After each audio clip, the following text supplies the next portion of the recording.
madness, I say. Welcome, everybody, to the Tom Bilyeu Show live. We are in it today. This is a big day. We got a lot of stuff to cover today. It's been a pretty crazy break since we were last here. We've got Drew in the house. What's up, Drew? We've got Mason over on Community, and we've got the incredible people behind the scenes that actually make sure that the show runs. I hope they know I love them. What's up, gentlemen? All right, everybody. This really has been a crazy time. Trump meets Putin in Alaska, flies a B-2 bomber over his head, which is pretty funny, and Putin laughed it off because this is all political theater for him. I'm telling you guys right now, you are nuts if you think that there is going to be an end to this war anytime soon. Trump is talking about how close we are, but you will notice that Putin is silent. People are actually talking about Article 5 guarantees as if what Putin actually cared about was the word NATO. Guys, it's the guarantees that he's worried about. It's people having planes in Ukraine that he's got beef with. This is not going anywhere anytime soon. Trump and Zelensky then met with European leaders in the White House. Zelensky actually wore a suit. Shout out to him on that. He had a fun exchange with a reporter that gave him shtick last time over not wearing a suit. You can't say that the man doesn't learn. So people have beef with the way that people come to manipulate Trump, as if they don't understand that the entire game of politics is a game of theater, manipulation, and all of that. And we're going to talk about manipulation as it comes to marriage in a minute, everybody. Marine Le Pen, if you guys aren't watching what's going on in France, she came in hot on radical Islamists. She wants them stripped of their nationality and expelled from France. She wants French people who have helped them face punishment as well. That is heating up. Europe is in trouble, my friends. They have allowed way too many people who do not share their values into their countries, and they are going to have a very hard time metabolizing them all. And this is what I will say is late stage liberalism, and it is going to get much worse before it gets better. People fight and die for their values. I've said that before, and unfortunately, let us never lose sight of that. And speaking of values, there was an awesome new Jubilee where a bunch of black conservatives collide with a black radical. That was pretty interesting. There was a lot of sparks. We're going to have some clips from that today. I definitely want to know what you guys think of that. And by the way, if you guys didn't know, Drew is the CEO of the black community. We're going to be talking about that. I'm so glad that he got the promotion. It's going to be amazing, everybody. It is going to be amazing. We have him here. He is the CEO. Oh, he's going to have fun with that. And I'm not going to lie. I felt some kind of way about how the woman who was the radical acted when she told people to think of her as her mother and to not talk to her like that, Drew. I don't know. I was triggered. All right. A French streamer dies in his sleep after physical abuse during a marathon stream. He had been choked and slapped and abused in a bunch of weird ways. I don't know if you guys have seen the clips. Truly bizarre. Unknown what actually caused his death, but I'm going to guess that the choking didn't help. Drake and Aiden Ross are going to pay for his funeral. Not kidding about that. I don't know how to think about that. I'm not sure what that's all about or if they had some connection to him that I'm just not aware of. Mr. Beast raises $12 million for charity and gets called evil. I do not understand the world's response to Mr. Beast. I know we've talked about it before. You guys seem on the side of the world. I don't get it. Mr. Beast is a mirror, and this is what we find entertaining. So take that for what it's worth. This is one of my favorite clips that we're going to be looking at today, or I guess not a clip, but a thing from Reddit. A man's wife stops having sex with him, so he stops doing anything nice for her. Marriage is a negotiation, folks. You use the leverage that you have. Now, I can pretty much guarantee my take on this is going to drive people absolutely crazy, but you can know that it is coming from the trenches of having been married now for 23 years. So get in the chat. I want to hear what you guys have to think about this one, or what you have to say about it. I think this one's pretty spicy. All right, Drew, we've got a lot of stuff today. Hey, that was literally the tip of the iceberg. Yeah, there's so many things. I've never seen this spreadsheet this populated. Very full. All right, let's jump right into it because I really want to talk about Ukraine, Russia. So there's been a lot of things happening. Trump brought Zelensky and the European leaders in most recently. But last week, Putin came in from Alaska. I thought that was funny. We talked about that yesterday. You said you thought he threatened him. Okay.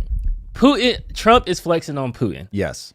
As soon as you walk out the plane, I fly over you with a whole bunch of bombers on land that was yours that I got for a discount because you were broke. So I feel like he was slapping him in the face, but you had a different take on it. Here's the thing. I didn't see it as a threat. That's for sure. However, I do think if you listen to what Scott Bessent said about this, Scott Bessent was like, oh, he was trying to flex on him. He was trying to remind him like, hey, we've got all these toys. So your read isn't crazy. I think the overall way that people are looking at this, if people think that Putin is going to be intimidated by that, they're out of their minds. It's like if you're walking into my house and I have an arsenal with bazookas, AK-47s, Glocks, like literally gun on gun on gun. And then you walk in and show me that you've got a really nice sword collection. Now, I know you also have a whole bunch of guns, but you're trying to flex on me with a sword? It's like, what? Dude, we have mutually assured global destruction aimed at each other with dead hand triggers. Like if they announce yours are not bombs, mine's going off. Bro, this is like, look, if you're going to do that flex on Paraguay, okay, but doing it on Russia, this is all political theater from top to bottom.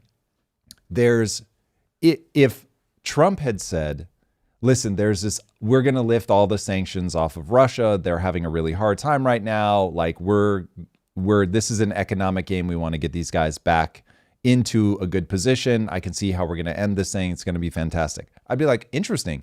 If Putin is signaling that economically, like, look, I'm really tired of this. This is becoming a problem. I see an off-ramp.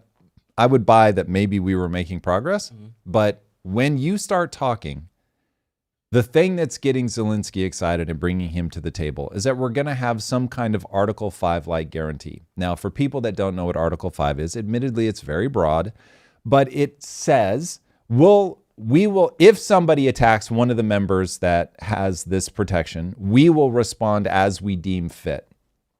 Meaning we could come in and like fucking drop troops on the ground, and now this is really on. We could drop nuclear weapons, whatever or we could send a strongly worded letter to the manager. Like all of the above. It is the toothiest part of the reason to be in NATO. That's why you want to be in NATO. It's like my brothers are going to come and whoop your ass if you do anything untoward. And that's why I want to be a part of NATO. And so they're saying, okay, look, we're never going to let them into NATO, but we're still going to roll up as the brothers and like kick the shit out of anybody that messes with them. That is the thing that he has a problem with. Putin. He does not have a problem with NATO as letters. So it's like, if it is NATO in practice, but just not in name, he is still going to be like, no. And so given that Putin's like cabinet, I don't remember who the exact people are, but there are people that are out there saying, yeah, we're never going to agree to this. Putin is completely silent. Only Trump and Zelensky are like, yay, we're getting closer. Dude, he keeps saying that. So I think that Trump really wants it to be true. I am very glad that Trump legitimately seems to be pursuing peace. I don't know if it'll come up later, but I love that Trump believes that this is his way to get into heaven. This is why religion is so useful. People will stop bad behavior and do good things because they believe that there is an all-seeing eye in the sky that will punish you for all of eternity if you do the wrong thing. So I've got no beef. If Trump is trying to end this war simply as a way to get into heaven, yeah, I'm here for it. The bad news is I don't think Putin is interested in ending the war as a way to get into heaven. So I don't understand. Realpolitik, people. Realpolitik. Putin is going to keep pushing until he reaches sufficient force that will push back. He's not going to go, oh, yeah, I'm going to back out of my territorial ambitions, my desire to create this buffer zone of NATO because you guys are going to give him NATO protections without the name NATO on it. I'm not sure how people are mapping this. This is hopium. People want it to be true. I want it to be true. Rough numbers, we've lost over 1 million human souls. Brutal. Dead though. Like, brutal. Shouldn't that impact the leader of the country? Like, but a lot of young boys are dying? The person you have to impact is Putin. So when you look at Russia's history, and this is where people need to understand culture matters a lot. Russia will cram as many people as they need to into the maws of death and destruction to make sure that they protect Mother Russia, period. And they've done it over and over and over. It is a thing for them. And that's where we're at. Like, yeah, they're losing people. They are prepared to lose a lot more. So says history. And if you don't make this good for them in some way, I don't see why they would ever agree to this. So if you look at what would Putin want to do to get his way, he wants to forestall, as long as humanly possible, deeper intervention on behalf of the US and Europe. So what are you going to have to do? You're going to have to show up to the meetings. You're going to have to be friendly. You're going to have to hint towards positive things. You're going to have to lay the flowers on the soldiers that died when America and Russia were allies. But somebody just explained to me, what does he get out of this? And if people think that like, oh my God, they're just so broken, look at how much oil India is now buying from Russia. Like gobs and gobs and gobs. It went from like 1% to like 42%. And India's arbitraging it. They're just reselling it on the market. And they've made some untold number of billions of dollars just doing that arbitrage. So Russia's like, yeah, much like Nick Fuentes, we have found a way to make money despite all of your sanctions. Once the Russia's the Nick Fuentes of the world. They are the super bacteria that if you don't kill all the way, like they will only get stronger. They become resistant. Russia is now sanction resistant. And so maybe if you had done all these sanctions right out of the gate, you could have stopped them. But piecemealing it, and I've heard Trump like making noises to that effect. It's like, or maybe it was Bessent, but one of them was like, yeah, it takes a while for sanctions. Oh, in fact, it was Marco Rubio. What am I saying? That it takes a while for sanctions to like really have bite. Mm-hmm. And so, I don't know that we're going to get anywhere with that. So that probably explains this clip that Charlie Kirk retweeted that talked about that Putin said that if Trump were president in 2022, there would have never been a war. I'd like to remind you that in 2022, during the last contact with the previous administration, I tried to convince my previous American colleague that the situation should not be brought to the point of no return when it would come to hostilities. And I said it quite directly back then that it's a big mistake. Today, when President Trump is saying that if he was the president back then, there will be no war. And I'm quite sure that it would indeed be so. So are you just saying he's just doing this as Trump's ego? He's just trying to buy time? Man, that is a really good question, because there's no way that he's unaware that that is like the thing that he could say to Trump that would be, I mean, this is like tickling his G-spot. Like, this is wild. This is exactly what he wants to hear. Scribbling this in a notebook later, like Putin said. Yeah, in hearts? Yeah. So that feels like a give. That feels like him mapping Trump relatively well of like, okay, I know what this guy wants to hear. You caught Trump on a hot mic. I don't think it was a big deal because this is exactly the kind of thing that he would say on knowing that he's being recorded to the world. But he was like, he wants to do it for me. Mm-hmm. Like he wants to end the war for me. Like that admittedly, yeah, right? That admittedly is a pretty wild thing to say. Like he wants to stop killing people for me. No, like if he's not encountering, if he thinks that you represent the sufficient force that's going to stop him, okay, like I guess you could say that's for you, but it's really just about, I'm not going to get what I want by pushing into this. This is going to make things worse for me, so I'm going to back off. He's not going to do it for him. That's absurd. So it just becomes a question of what's the like leverage that I'm going to get. And so if he's buttering Trump up, great, smart tactic, exactly what I would advise anybody to do. I mean, this is 48 laws of power stuff.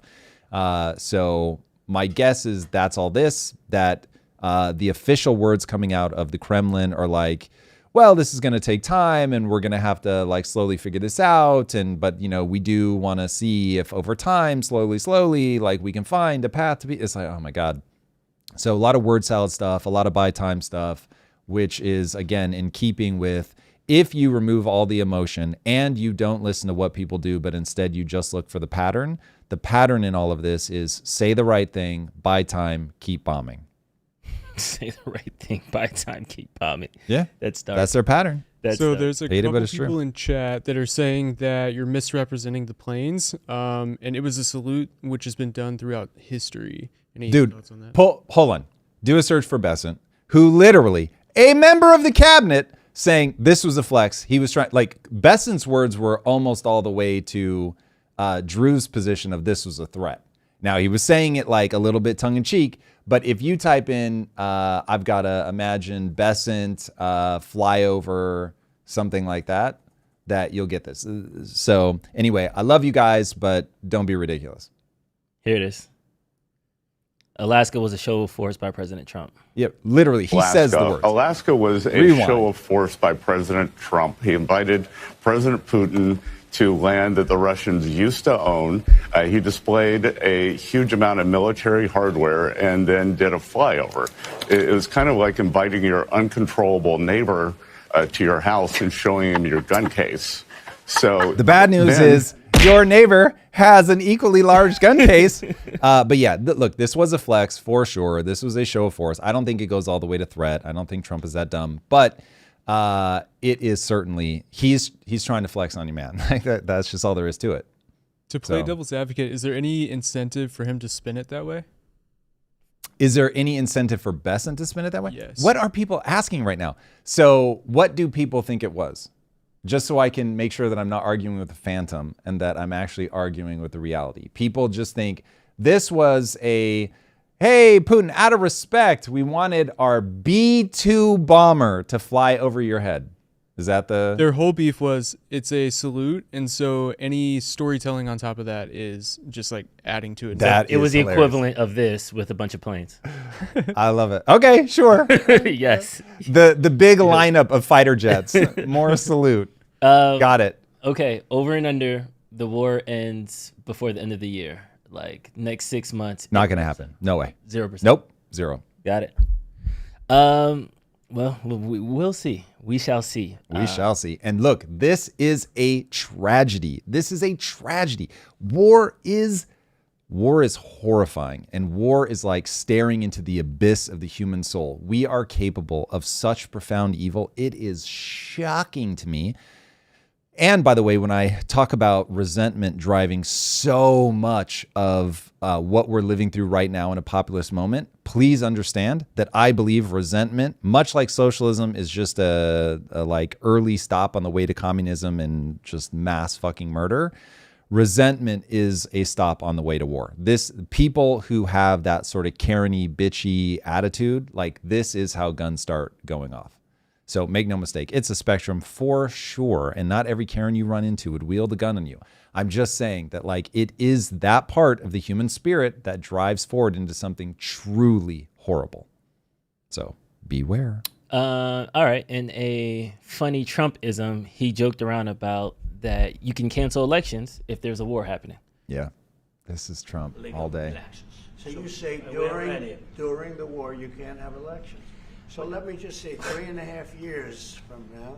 So you mean if we happen to be in a war with somebody, no more elections? Oh, that's good. I wonder what the fake. You like this idea? No. Speaking of news, Here's the thing. I legitimately think that's funny. So I cannot fathom a universe in which he would actually put us into war. But he is leaving himself open. I haven't seen many people pick up and run with that, though. I thought there really might be like people going absolutely berserk on that. Have I just missed it? Or It's one of those things, though. He had the merch drop of Trump 2028, and everybody was like, well, we don't know which Trump it could be. And then he kind of jokes around about this. And then there was this man on the street video, got 2.2 million views. Should Trump run for a third term? I would like Trump to be the dictator of this motherfucker. I like that white man. Y'all think it's a joke. Man, Trump should run for a 5th term, a 6th term. He should run a marathon. I don't know. He should run for everything, man. He should run for a top 5 rappers that are alive. I don't know. Donald Trump should run for everything, man. I think if Donald Trump had an ice cream truck company, it'd be the best ice cream truck company in the world. Whatever he does, whatever whatever he puts his hand on, it turns into gold. Do you think Trump should run for a third term? Man, Trump need to run for 100 terms. Why? He keeping us safe. He got on lockdown. Ain't nobody gonna fuck with us as long as Big Trump in the office. What you talking about? Should Trump run for a third term? No, he shouldn't run for a third term. He should just be president for life. Why? Because we need a dictator. We need somebody like Trump who doesn't give a fuck and does whatever he wants and puts the American people first. I know that the economy is booming. I know that illegal immigration is at an all-time low. Okay, so this is funny. Admittedly, I'm enjoying this all. But when that kid gets yanked out of his like freshman econ class or whatever because he said some shit on Twitter that Trump didn't like, suddenly dictators are not fun. I hope all of these people are being tongue in cheek, but given the Jubilee video where the guy's like, no, I legitimately am fascist, I was like, good Lord, you guys, they come for you. It's like, they always come for you. Everybody is so quick to point out that the left will eat their own. The right will eat their own. I do not understand people that look at what the founding fathers were like. Hey, the only thing you really need to worry about is everybody goes tyrannical. Everybody, left, right, doesn't matter. If you give somebody power, they will get corrupted.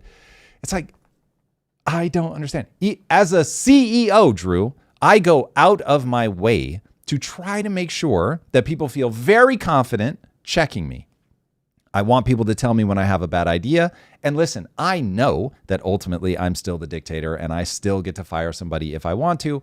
But like, imagine, Drew, if I could fire you, but you couldn't quit.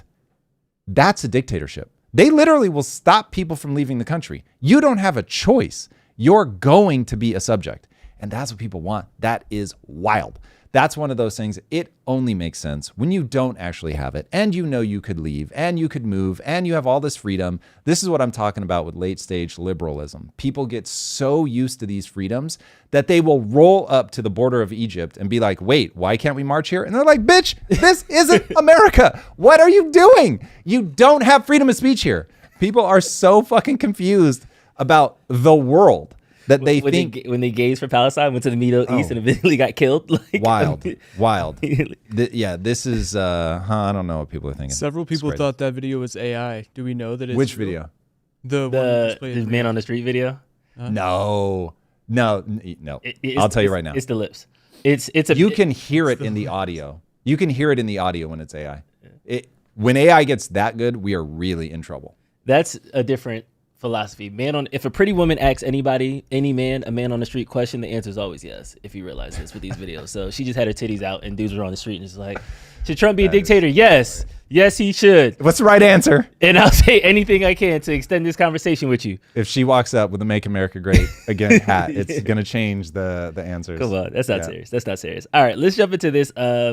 Black radical versus black conservative. Okay, before we start this conversation, I need to just have some. We're doing 45 minutes on this. Everybody. I need to have some mild markers, please. It's like a debate. Like, let's do definitions. Let's just start at the very beginning. Amanda Seales is a black radical. She's not a liberal. So she's not a representative of the Democrat. She's not a Democratic ideology. Yes, recently the Democrats adopted black people so that way they can have them vote for them. Recently? Since 1960? I was going to say, yeah. If you're trying to say since 1920 or 2020, I'm going to have a problem here. But so this, a lot of people were like dunking in the comments like, yeah, this was wrong with the left. Yes, it's like, Pookie. yeah, well, she's not representing the left. So I just want to be respectful of the left in the audience. Secondly, we have to understand who Amanda Seales is as a person. A lot of people don't even know who she is. It's their first time interacting with her. She was like famously kicked out of Insecure, the Issa Rae show that was on HBO for a bunch of years because she was too like. I saw an episode go to of that, Emmys. Yeah, it was a good show. It was one of the number one or number two black shows out at the time. She was kicked out of it for being too problematic, too high maintenance. Like, she is notorious for always arguing with people. She lost a radio show in Chicago because she used to argue with the callers all the time. So it's like having her in this position, it literally was like rage bait. And like a lot of the black community, black Twitter that knows her from that era, now seeing her as like a debater, as a commentator, it's all funny because you used to be the clapback queen and now you're sitting as a debater and doing all these things. And the black Twitter community thinks that's ridiculous because she can't be taken seriously as a debater. It's one of those things like, she's the most argumentative person like on the. Isn't that what you want in a debate? So that's why it was like Destiny is. Yeah, so it's like, oh, this is funny because all she's going to do is yell at people and do these things. So when people were like, well, all she's doing is raising her voice and yelling, it's like, yeah, that's what Amanda Seales does. So it's kind of like her caricature, almost like so Sarah Silverman is going to tell a dirty joke. Like that's her shtick. That's her funny in. Got it. Okay, cool. Now, is that a popular thing? Like, if we took a poll on Black Twitter, would she be like wildly popular, wildly unpopular? She's a character. Totally down the middle. She's a character. So it's like, we know who she is. There's people who love her, people who hate her. That's why I use Sarah Silverman, because that's a very specific female comedian with a regular style. Like, there's 1,000 comedians, but not everybody's Sarah Silverman. There's 1,000 Black women who do comedy, but they don't do it like Amanda Seales does it. All right. So this was, I think you said this was one of your favorites. The James Nuclear dude, Colin Wright retweeted, this ideology is on its way out and it's still widely believed and entrenched in many institutions, but its intellectual viciousness is being exposed every day for all to see. They have no coherent argument, just snark and sanctimony. We had enough. You can give everyone here like a $50,000 check, especially people that are in the streets who are committing violent crimes consistently, a $50,000 check. It's not going to fix anything.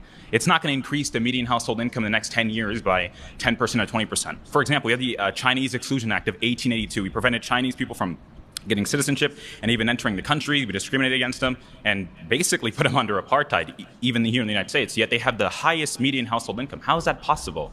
How come they don't complain and feel entitled consistently to beg for reparations and beg for this when they are killing each other 90% of the time, which is the rate that Black people kill each other, according to the FBI? Oh, young Matt. Yet white people are the oppressors.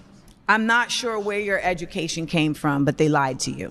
Stats don't lie, though. Statistics lie all the time. So let's start. So in fairness to her, statistics really can be made to say just about anything that you want them to say. You can look at them from a different angle. You can frame them in a way that does not mean that you want to abandon statistics, because there can be real revelations in the data, but you do need to be skeptical of the data. You do need to try to look at things from multiple different angles. When I'm writing my deep dives, a lot of times I'll get a stat and I'll be like, okay, that's way too convenient for my narrative. I need to like go look at this from different angles. Like, how do we end up here? What is this really? How was the study framed? And I have no doubt in the fullness of time, there are going to be stats that I've used where it's like, okay, there was some flaw in the underlying study or whatever. So I concede her point. But what I saw a lot of from her is when she's losing an argument that's based on stats, she will just switch to a pure like emotion, or she'll tell, like, I can't remember if this kid, I think it is this kid, where she's like, think of me as your mom, don't talk to me like that. It's like, that's not an argument, especially not when you're talking to people in a way where I'm just like aghast. So one thing that I really like about the way that Destiny debates, and listen, I know Destiny has his flaws and he will for sure go unhinged, but when people are attacking him, he just almost doesn't even acknowledge it. He just like keeps going, here are the stats, here are the figures. And she says something at the very, very, very end of the debate. Literally after everybody goes, they bring in a few more people. This is done, the debate's over. You've got like 3 minutes left on the Jubilee video. Most people are gone by now. And they brought a couple more people out solo just to like ask them a couple questions. And she's one of them. And she's basically like, we don't need to be having this debate or conversation, I forget which word she used, at the level of data. We need to be having this at the level of love. And I thought, uh-oh, this is somebody who's like, I have a narrative that I believe, I have a set of values that I hold, and we're going to argue from that position. And then from there, if you map her as that, somebody that legitimately doesn't care what is sort of true, grounded in factual reality, and instead is like, this is going to be narrative driven to get to an outcome that I believe in, then it's like, oh, all of a sudden there's a point where she's like, I'll just keep raising my voice until you stop.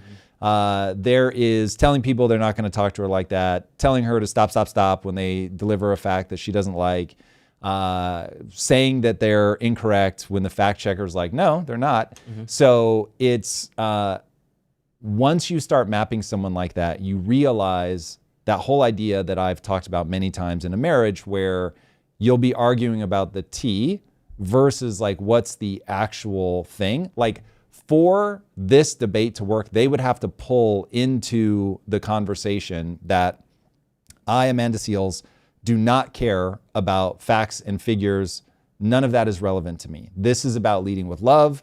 And here's how I believe that we need to manifest, to use a very loaded word, manifest that love. This is based on my beliefs, my values, and that's it. And then at least you can go, okay, well, I'm going to go after your beliefs and your values, or I'm going to go after the very fundamental nature of the premise and say, this can only be had at the level of facts. Now, I get that that's boring as hell. Like, that's terrible TV. So I understand why we're not going to do it, but that's the only way that you're going to get something productive out of this. Yeah, I want to jump in onto the stats and figures thing for a second, because I think what she's alluding to here, where stats and figures can be manipulated, is, so I dated my first white woman in college. I was like 22, 23 at the time, or after First college. OJ, now Kobe. That's it. No more white women. I remember that chant. That was hilarious. So I went to her house. She lived in like a super community. Her dad was loaded, so like his house was here, her uncle's house was down the street, her aunt's house was around the corner. Like, they were very ingrained in the community. I remember one time we were out one night drinking, got to her house at like 2 a.m, whatever. We're sitting on the couch laughing and giggling. We see like a car pull up and a cop like come behind it. A cop knocks on the door. We kind of tense up because we was drinking, like, oh snap, something happened. Her pops walks up and the cop was like, yeah, sorry, caught Mr. So-and-so at the pub again, make sure he's good. Here's his keys, whatever, like that. And in that moment, I like smiled because I was like, oh, this is hilarious. But that's a thing that I often point to when we look at these crime stats and we look at certain things like that. In certain communities, when a police shows up, he's like, how do I help this community? How do I take care of them? How do I do these things? In other communities, when I go there, I'm not talking, I'm not asking questions, I'm throwing you in the paddy wagon and I'm booking you. If I was in that same exact position, in that same exact neighborhood, I don't know if he would have been like, hey, do you know anybody here? How can I get you home? How can I make sure you're good? Right. That same logic can be applied to early statistics that's done in elementary education, where black kindergartners and white kindergartners do the same thing. Black kindergartners get suspended, white kindergartners get talked to and put back into play. Same thing can be, so there's different tent poles that we can look through different levels of society. So it's not even like murder stats. Yeah, you got me there. Black people kill a lot of black people. I'm not even going to argue that. But when you just say black people are inherently, it's in their DNA, there's all these crime stats. Once you start teasing that out and actually start pulling apart. The second you say DNA, we have beef. So here would be my thing, just like because I know this is the big beef with my audience, and I have a lot of empathy for people in the audience that roll up to the live who haven't seen me in years, and they're like, oh my God, like he's going to be doing mindset stuff. And then I am not doing mindset stuff. As the mindset guy, I will say that you become what you repeat. Mm-hmm. And so we have a perpetual motion machine, and the perpetual motion machine is that we are in a world where, through a whole series of obviously horrific things, starting in slavery, echoing through today, you've got a position where we have trapped people in poverty. And just disproportionately by way of population, you're going to see a lot of blacks especially, but minorities just in general, end up in that cycle of poverty. Cycle's the right way to think of it. You can think of it as like people being weighed down. Like it is economically right now so hard to escape that. It's not impossible, but Jesus, it is like we've gone out of our way to really trap people there. So now we've got people stuck in this cycle of poverty. That cycle of poverty kicks off real statistics that people really should care about, and they should ask, like, uh-oh, like that's not good. So if you have a cop that's coming into that situation and life has taught them that they're not mapping it to poverty, they are mapping it to skin color. Mistake, but nonetheless, I get how they end up there. Mm-hmm. And so they walk into a room full of people that really are visually tied to like way elevated crime statistics. Mm-hmm. Now, if they're also geographically in that space, now the cop is like, okay, double whammy. They look like the people who did a thing, and they're in the neighborhood of people who really do the thing. And so it is wiser from a safety perspective for me to come in like way alert. Mm-hmm. So all of those things make sense. Where it breaks down is how the hell did we get out of this? Mm-hmm. And that's where I'm saying you become what you repeat. And right now, what we are repeating ad nauseum is like, this is all racism. The system is against you. It's all bad all the time. And this is why, and I think this is a fascinating part of the argument, when people point back and go, hold on a second, when we had first exited slavery, we very rapidly did better as a community than we're doing now. So what I look at that and I go, you can rule out as a thought experiment. I do this with entrepreneurs all the time. Run the thought experiment to see if you can rule out some options. You can rule out that racism is the thing that holds you back when you realize that things were better in the black community like 100 years ago. So something happened in the intervening 100 years. Now, maybe I can't get you to buy into in the 60s, all the different welfare programs and stuff that just gutted poor families in general, which because there was a disproportionate number of blacks is going to be disproportionately impactful.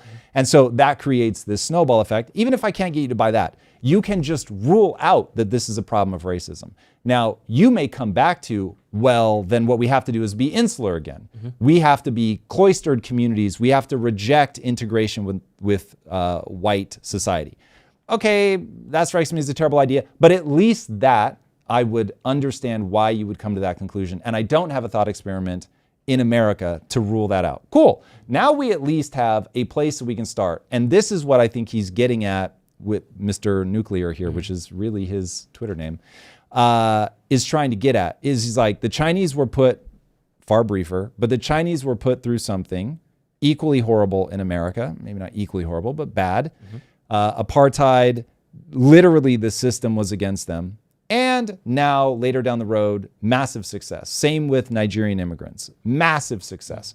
So, like, as you start getting into trying to get to the cause and effect, my hope is that people look at those things and go, okay, cool. The narrative that we're using, A, just doesn't map to reality. And then B, if Tom is right and you become what you repeat, we are making everyone obsessed with race by talking about it all the time. And I always forget her name, Satya something, just did a whole breakdown of this on CNN. The increase in the word, I think it was slavery and something else, from like 2000 to 2020 goes up by like 5,000%. Now, we haven't had a 5,000% increase in slavery from 2000 to 2020. So there's something else going on. And if I'm right, that you become what you repeat, the mere fact that we now obsess over race is making race a bigger problem. So Chad was also sticking on the statistics point. We have a super chat that goes along with that. Let's go. Can we circle the block real quick on this? I want to make this point before I forget. You said something interesting about Chinese immigrants, how they were overcome and came through. I think one fallacy that we also have to let go of is that you can't compare immigrant communities to native black Americans. The United States is the unique situation out of any other country in the world that the people that they enslaved, they then set free, and those freed people stayed in the same spot. Usually it's like you set free, then they migrate over here and they go stay over here, or they set free and they leave Japan and they go back to Korea or something like that. But it's not necessarily like, okay, you're free, go across the street. So I think comparing those types of people with people who are the best and brightest because I was nimble enough, I was ambitious enough, I was able-bodied enough to cross an entire Atlantic Ocean to chase my dream, pursue a better life. That's a different level of ambition, intellect, and things like that. So you're comparing the type slice of another population with the majority of the existing population. You're saying, well, see, these exceptional 1% people do it, so how come you guys aren't doing it? When the people that we're pointing to, they also have their exceptional 1% who are doing it. Okay, this is amazing. I think you laid that out very eloquently. If at any point you think that I'm misrepresenting your view, please grab me, because this is one where, man, if you and I can get on the same page about this, especially because you're the CEO of the black community, like this could really be transformational. We can make a deal here. That would be incredible. Okay, so here's what I see in that. What I see in that, again, is literal evidence. This isn't a racism problem. As in the skin color problem you're saying. Correct. This is so interesting. I know you have a whole take on that, and so does Amanda Seales for that matter. So maybe we'll talk about that in a second. But for now, I'm just saying it is not I can cue off of what you look like visually problem. And because I look at you and I see somebody who is different than me, I'm going to try to hold you back. I'm going to try to create systems that hold you back, all that. Okay. So point conceded that there is going to be a difference between people that were forcibly brought here and somebody who immigrates here. Meaning somebody who immigrates here, there's already a massive selection bias for risk-taking, possibly for intellect, like it may be a proxy for IQ, all of that. And so What I hear you putting forward, and I think this is very valid, is you've got a whole group of people, who knows? It's going to be the whole gamut of intellectual capabilities, whereas immigrant communities, they come over and that's going to be more selected for people that just have more success correlated individual traits. Okay, cool. What I'm saying is, yes, therein lies the problem. But what we talk about is race. And I'm saying, fuck all that noise, because it literally doesn't matter. If you keep reinforcing, then it becomes a mind virus. And then people are going to derail even more, because people are legitimately, as far as I can tell, actually becoming more racist. It really didn't feel like this in the 80s and 90s, man. It really did not feel like this. As a white person, it did not feel like this. I didn't look around and see people like secretly being racist.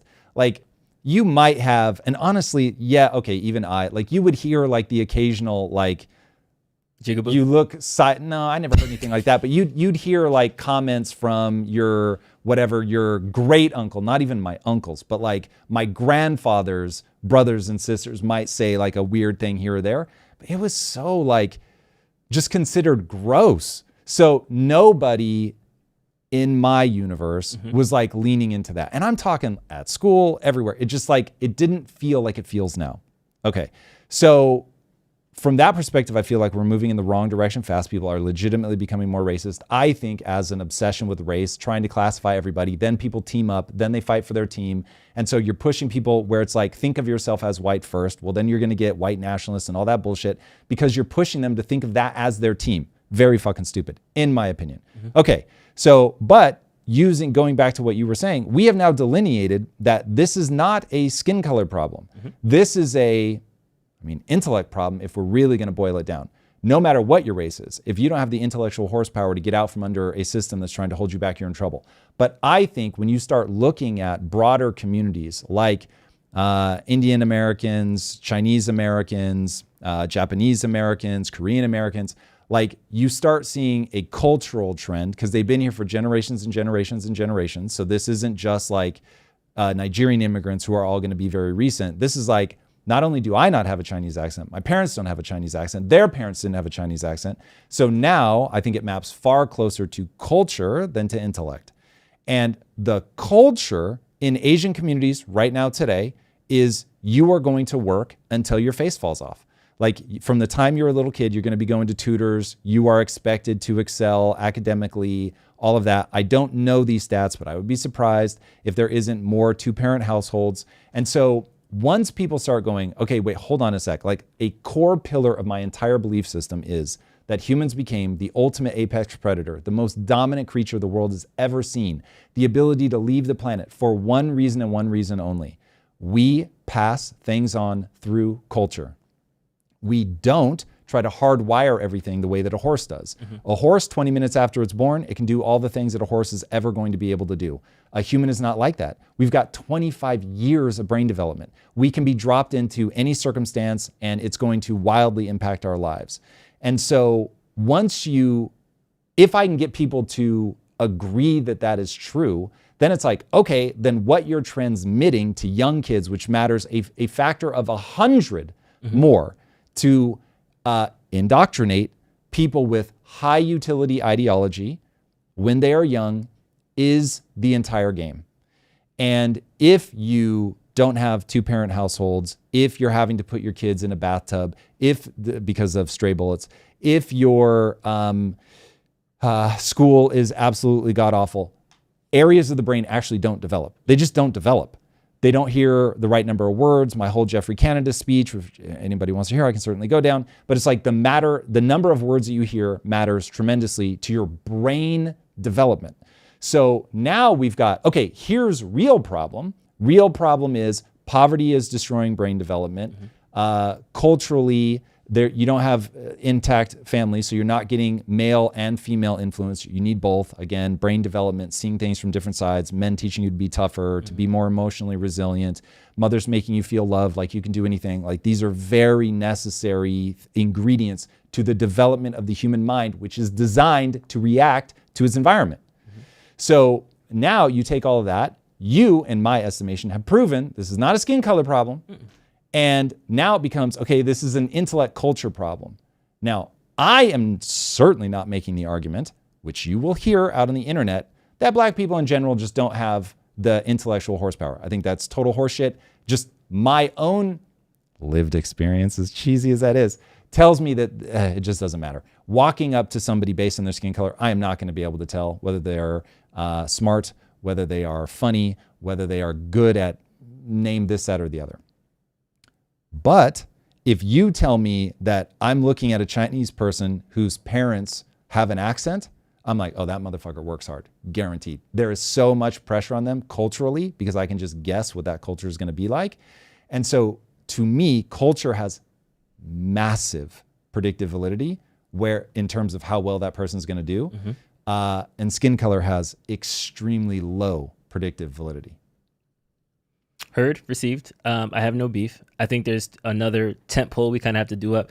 Are we trying to explain why Black Americans are in the predicament that they're in now, or we're trying to explain what they needed to get better and like prosper in the future? Because I think that's also a disconnect with this debate where a lot of people are like, why aren't they doing well now? And she's saying, well, this led to this, led to this, led to this. And that's what puts us in the situation that we're in now. In 2025, yes, can a Black person succeed and thrive? There's 1,000 examples. Of course they can. So there is no excuse. But to say, why aren't Black people succeeding and thriving? I can then walk back and say, oh, okay, well, they don't have nearly the wealth because they weren't able to get on the property ladder because of this thing, and I could walk it all the way back into slavery. But it won't help them. It really won't help. This is why people that win the lottery go broke. So this is where it is grotesquely unfair that the Black community, any person may in their life suffer an injury that is exactly 0% their fault, but they are the only one that can solve the problem. And this is so you can go back and watch countless mentions that I've made. I've now been on air for 10 years. You can watch countless mentions of me saying the thing that animates me, the very reason I'm doing what I'm doing is that right now your zip code is the #1 predictor of your future success. I know that nobody can see this because this is all before social media was really a thing. But when I was at Quest, I was just in the inner city all day, every day, working with people that grew up hard as fuck. And so you end up like, I don't want to say falling in love because that sounds romantic, but you have deep love for these people and you're now going to their birthday parties and their baby showers. And so like you're in it, man. You're seeing a side of society. And because of the stuff I'd done for Big Brothering, I had been in this a lot as late teen, early 20s as well.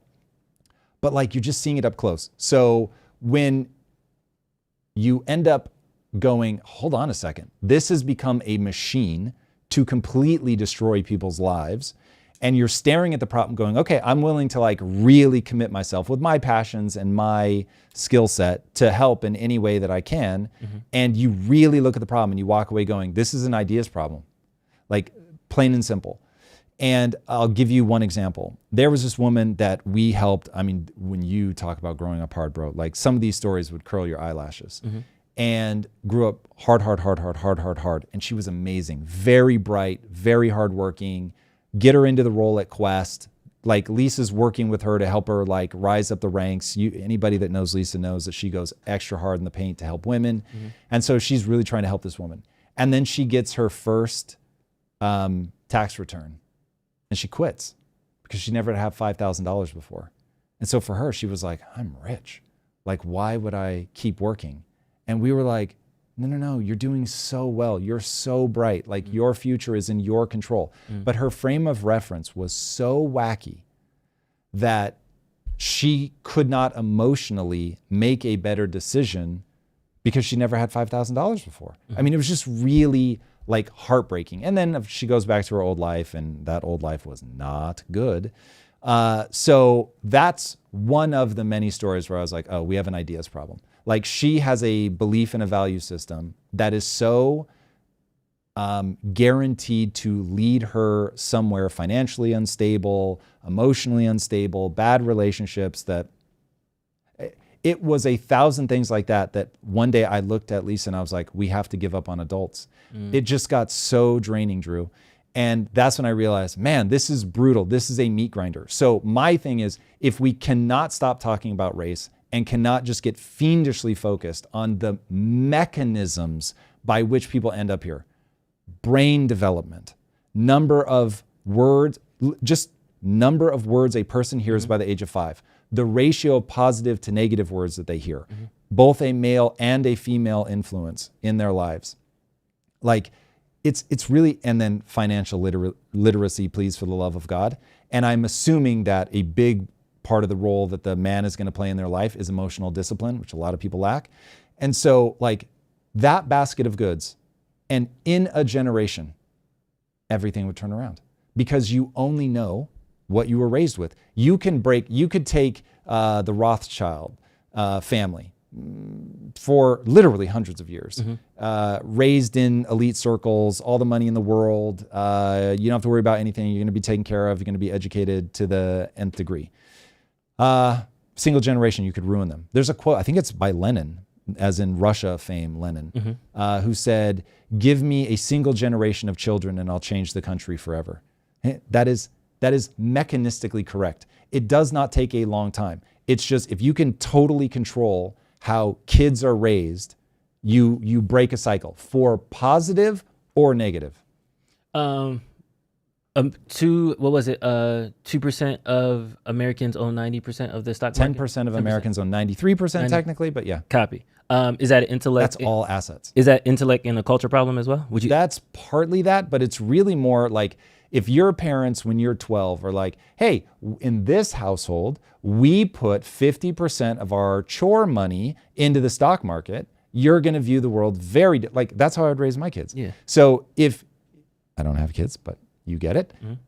If, on the other hand, it is like I was raised, where I would mow the lawn and then immediately go buy garbage pail kid cards. Like, I would actually run with the lawnmower as fast as I could, because the sooner I finished, the sooner my dad would take me, because money was meant to be spent. Like, that's just what you do. And so I had to learn about investing. If I hadn't been good at making money, I never would have gone anywhere in life, because I didn't discover like why people invest in the stock market until I was in my 40s. So that's terrifying. So this wasn't an intellect problem. I meet minimum requirements. I'm able to navigate life very easily. But it was certainly an ideas problem. I had to overcome this sense of like money's meant to be spent, that compounding interest is like a real thing, that the stock market on a long enough timeline for 200 years, on a long enough timeline, if you are diversified, you are guaranteed to win. 6.5% over inflation over the last 200 years. Has anybody taught that? People don't even know what inflation is. I thought inflation was a law of nature in my 40s. So I just never stopped to think about it. So anyway, all of this stuff is a catastrophe. And then it also sounds like you would agree that like time is the best way to grow your wealth. Like compound interest. Everybody trying to get rich fast is a disaster. But if you're able to invest, let's say over 60 years, that'll probably be a better situation for you economically. In the last 200 years, if you had invested a meaningful amount of your money over 60 years, it's not like maybe you would win. You're guaranteed to win. You're guaranteed to win. On top of that, property values, especially with the last 4 years because of COVID, housing prices like weren't exorbitant. So somebody even posted on Twitter a $8,000 house in LA in 1950 is now $1.2 million in 2025. Yeah, but the thing that I just want to remind them is that house didn't go up in value. The dollar went down in value. Yes. So people get very confused. This is the problem. This stuff is counterintuitive. So yeah, it makes me sad that it is hard. Mason, the chat is not happy with you not interrupting more. I see it. Said, Mason, Amelie, I see that. Yeah. So yeah. I did step on the super chat, but I wanted to kind of highlight those things because everything. Chat, your beef is with Drew. Yes, everything you're saying is right, and I agree. I don't have a pushback. However, as soon as when we talk about poor whites, we talk about inflation. We talk about how we need to teach them and educate them, and then we talk about poor blacks. It's like, oh, you guys need more dads. Oh, you guys need to do these things. Everybody needs more dads. So the problem is because black people are disproportionately represented, you're going to have that problem from like, it's just, they make up the bulk of the people that are trapped in that situation. I mean, look, on a long enough timeline, it's going to be Hispanics. So, and then if we keep going, you're just going to see everybody at the bottom. You're going to have 9 rich people. There'll be Chinese, there'll be Indian, might be a couple whites in there, but everybody's going to be poor. So this is where it's like people have to get financial literacy. But the big take home there from a race perspective is if like this is a great example. You have however many 20 black conservatives who are almost to a person, everyone that went up mentioned the family. They're all trying to say like, hey, this is a family problem. And if she was like, you know what, 100% you're correct. The math is just obvious in terms of 2 family households. If I could really push her into the evolutionary reasons why kids thrive better when they have both a male and female influence, then we'd really be somewhere. If she said all of that and then said, but we disagree on the solutions, man, I would legitimately believe in the future that things are going to get better. This is why I really enjoyed my sit down with Hassan. I think Hassan backs a murderous solution, but he and I agree on the problem. So it's like, I can have a conversation with him. And then as long as like, as we talk about the solutions, we're actually like grounding it in something. Because if he's just going to go emotion based, then it's like, well, are we trying to help people or are we just trying to be right? But because we agree that there's a problem, it becomes very easy to converse. They don't agree like on the problem. And that's where I'm like, oh man, this like derails so fast, because I look at her and I just see somebody who is absolutely dripping in resentment.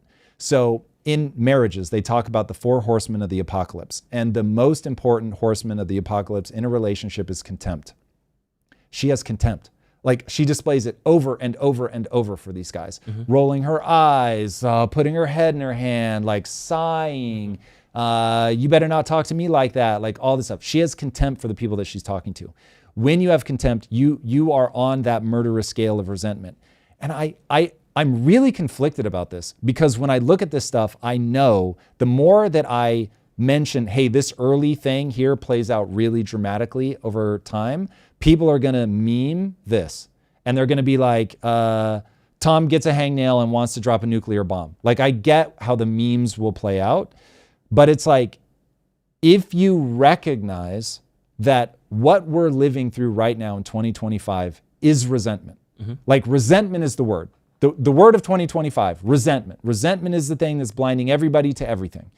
And once you start mapping people's movements, commentary, who they like, who they hate, who they clap back at, that this is a resentment problem, populism is resentment incarnate. Then it's like, oh, play it out.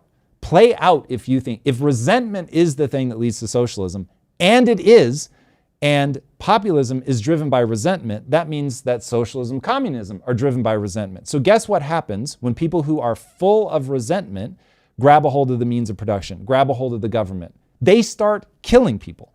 And because people dismiss that, it's like, that's where I'm like, man, this is how history loops.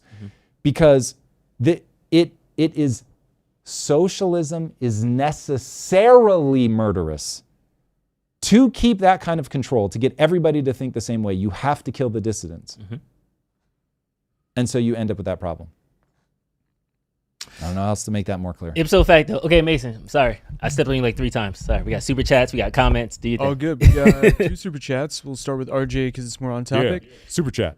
So RJ said, in the 60s, the BYU Statistics Department claimed graduates had the highest starting salaries. Enrollment 10x'd. Turns out they had 3 grads, 2 regular dudes, and Virgil Carter, BYU quarterback who signed a multi-million-dollar NFL contract. Averages lie. Yeah, you have to look at the data. You have to look at the data. There's no doubt about that. As you get deeper and deeper into the data and you surface this stuff, though, like if you really spend time with it, you do start to see, oh, there are statistics that you can rely on. You just have to be careful of how easily they can be weaponized.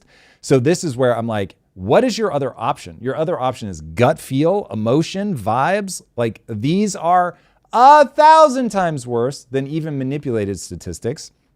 All people have to do is start going in and looking at what is the data that actually builds this up. So this is a great example. Very easy to dismiss. Fantastic. It's debunked. You move on. And you find the statistics that are replicatable. You find things that are repeatable. And by the way, if you can approach it from a different angle, like I will have a lot more faith in statistics where I look at the evolutionary reasons why that might be true. And I'm like, oh yeah, this literally is what evolutionary biology would predict. and then it's what we see in the statistics, okay, cool. I feel a lot better about that. So take the marshmallow example. People that can be disciplined, people that can push off immediate gratification, the likelihood that they will do better borders on 100% because of all the times you have to delay your immediate gratification to get something long-term. That opens up strategic planning. Anybody that thinks that strategic planning is somehow going to move your life backwards, that doesn't make any sense. So like literally from first principles, it doesn't make sense. So if you try to map that up from physics, you're going to run into all these breaking points. So I'm just like, don't just take the stats at face value, look at them, like investigate what gave you those stats. And then on top of that, can you use first principles to look at it from another angle to be like, yeah, this is actually what would be predicted from, I mean, essentially physics, but you can leapfrog to evolutionary psychology or whatever you want that's grounded in something that's grounded in physics.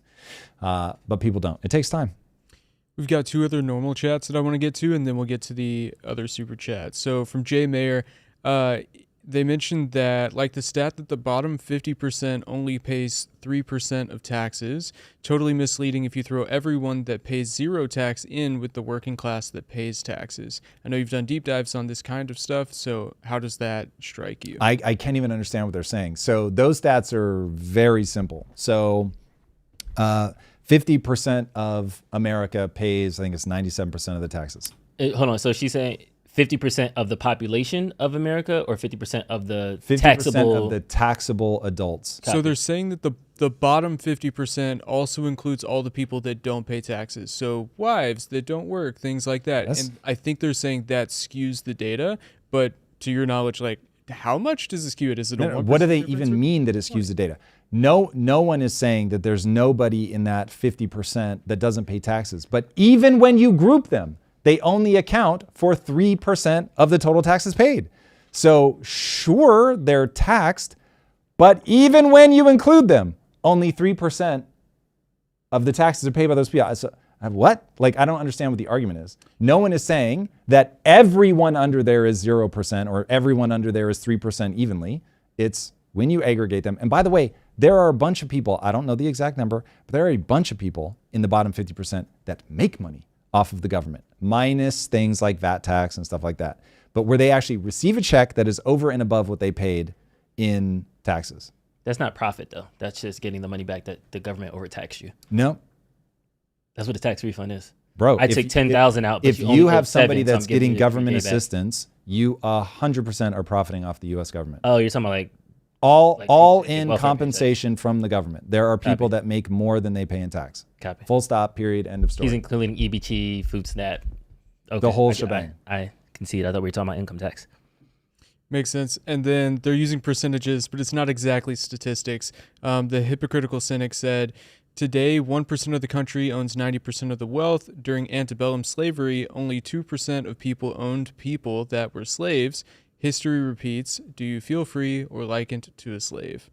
And this is an emotional take that I'm curious for your response. Oh, I got a hot take for that. Slavery was never ended. It was just transitioned. To what? The prison system? Corporate. Okay. As a CEO, that drives you crazy. As a CEO, that drives you crazy. No. So here's the thing. As Drew, here's what drives me crazy.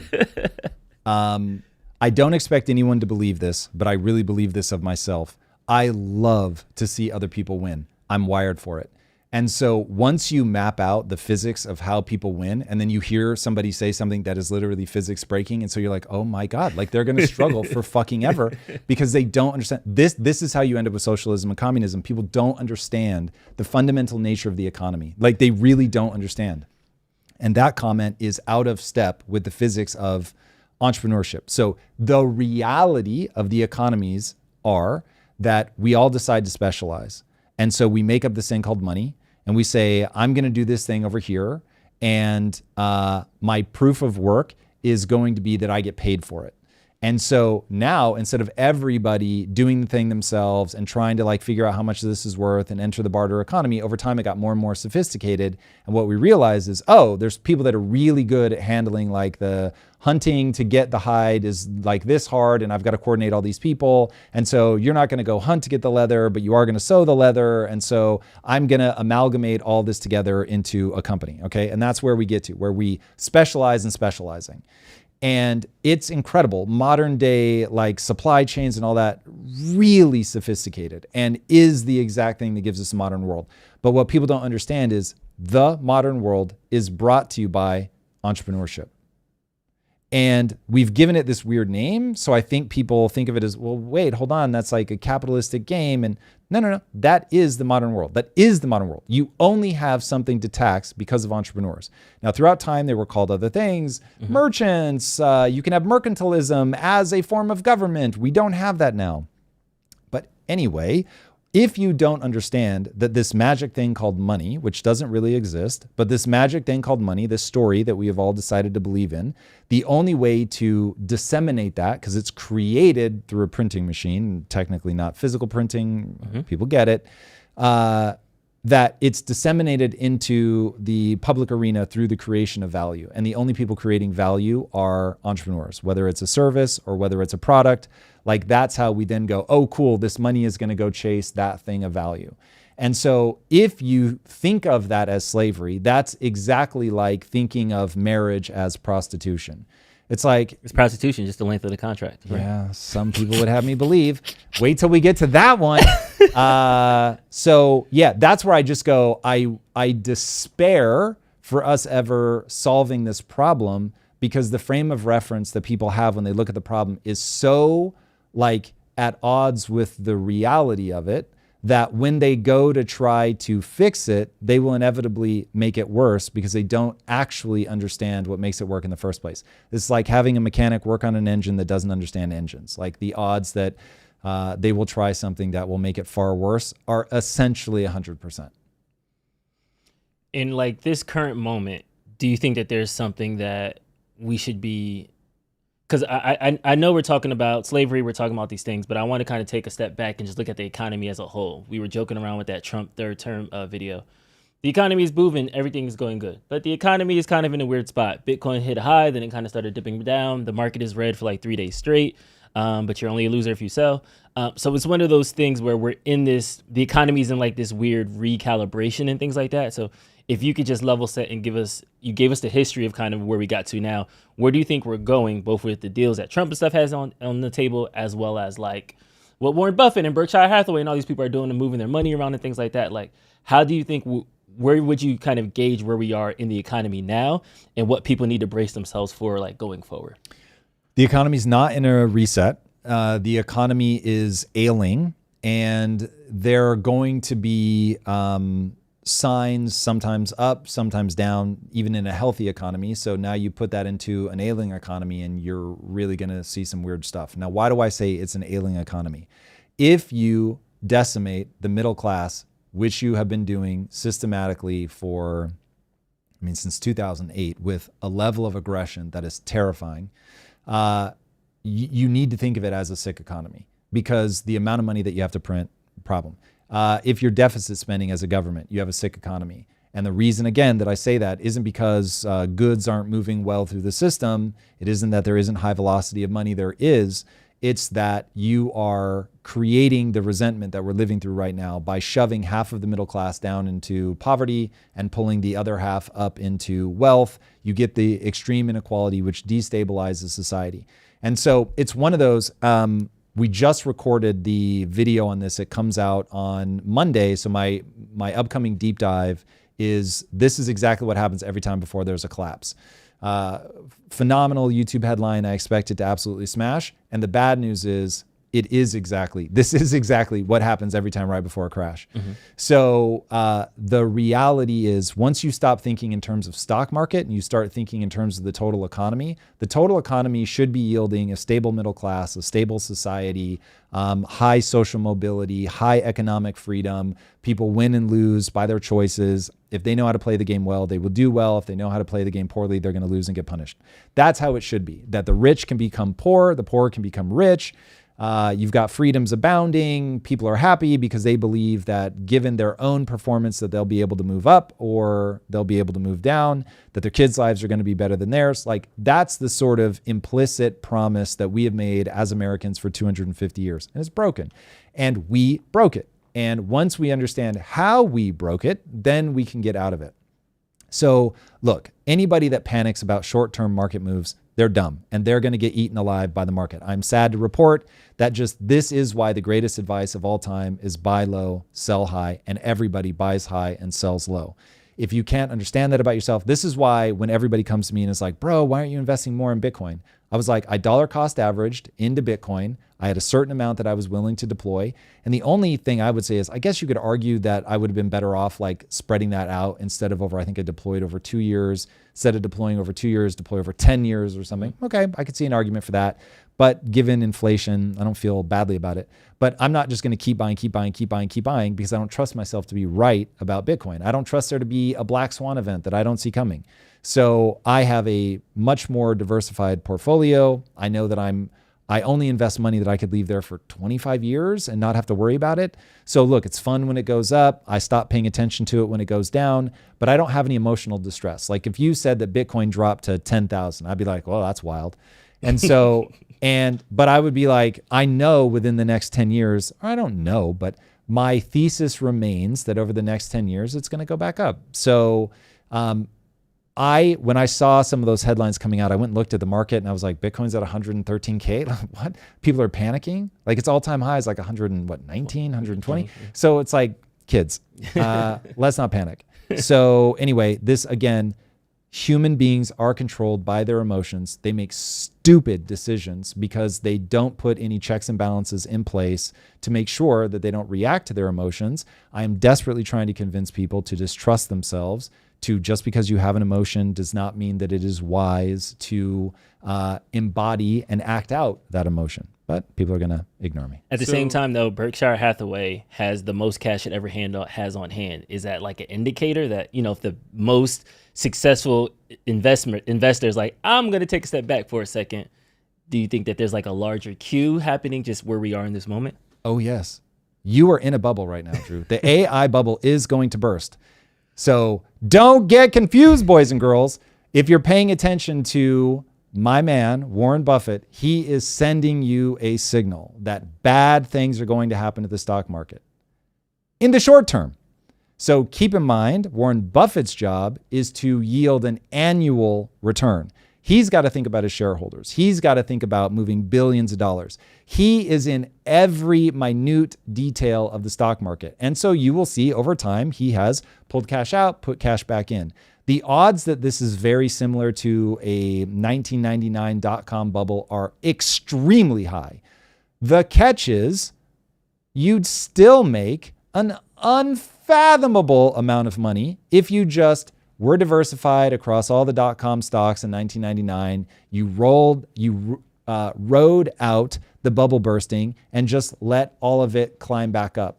Or, man, if you really wanted to get rich, when Amazon dropped to effectively nothing, you would have bought more. And if you're a dollar cost averager, which I advise you to be, then you would just be doing that. Oh, look, everything's on discount because over the last 200 years, 6.5% over inflation is what a well-diversified set of stocks has yielded. So that's the game. I am not the person for day traders to pay attention to. Go look at all the quants and all those guys. And if you want to take that risk and you think you're that smart, go for it. I do not think I'm that smart. I am not a quant. I'm not interested in approaching the world that way.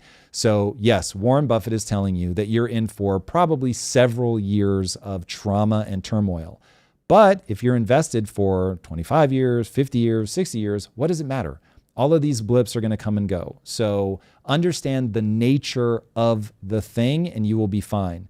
If you steer by emotion, you are going to lose your fucking money. So don't do it. Ipso facto on that. All right. Mason, I don't know if you got anything. I do. We got a couple super chats. As well as Amelie Will had a question. which is, what's the only way for the middle class to push back? Tom, any ideas? And this was on the bit about pushing the middle class down due to debt. Okay, so I don't think the middle class needs to push back to thrive. If the middle class wants to thrive, there is a very simple set of things that they must do, but you're not going to like them, and they go like this.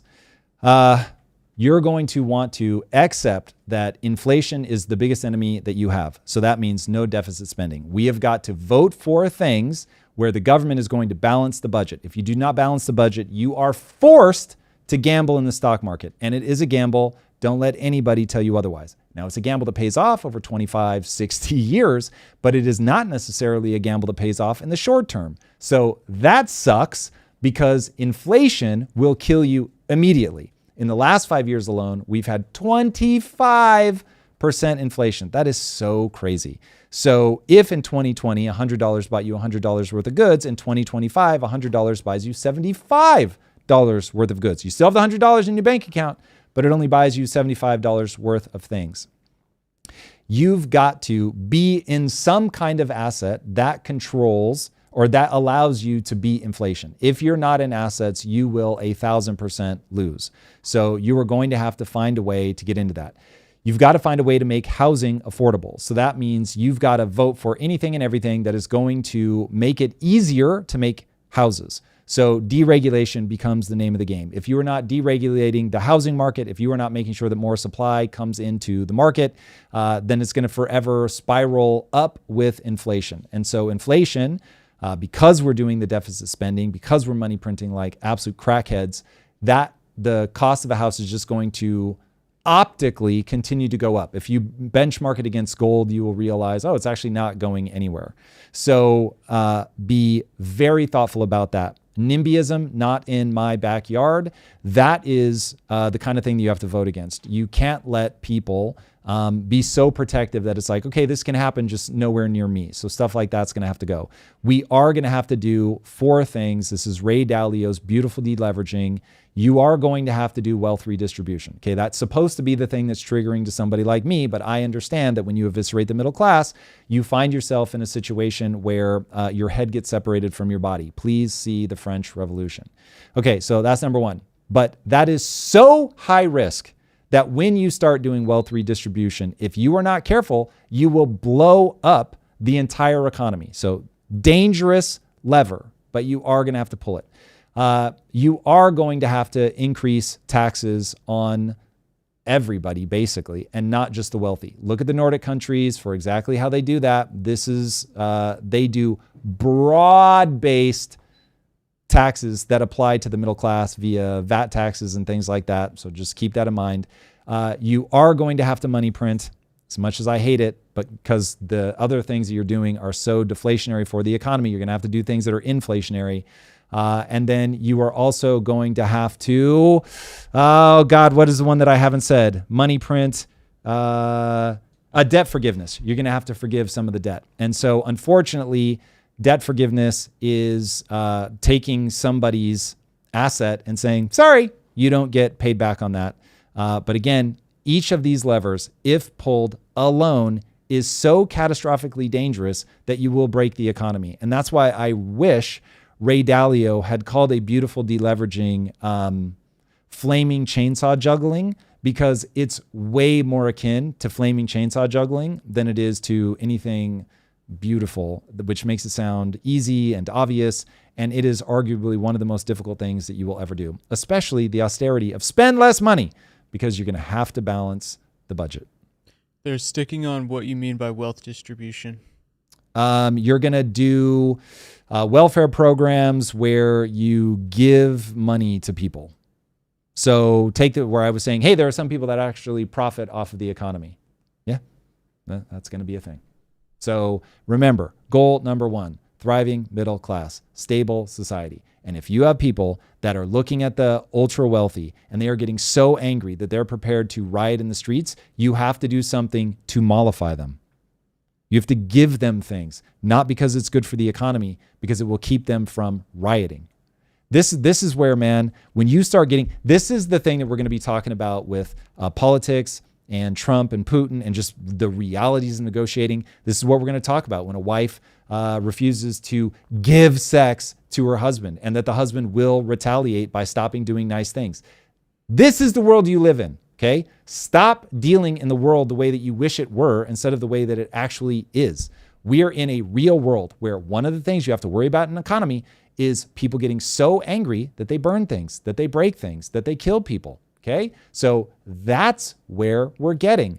This is a loop that plays out in history over and over and over. People rise up, they kill a whole bunch of people, and depending on who ends up telling the story, I think people are confused. Was the French Revolution good or bad? It was an unmitigated fucking disaster, okay? So they started beheading people, and then Napoleon comes to power because he realizes these sociopaths now just want to keep killing.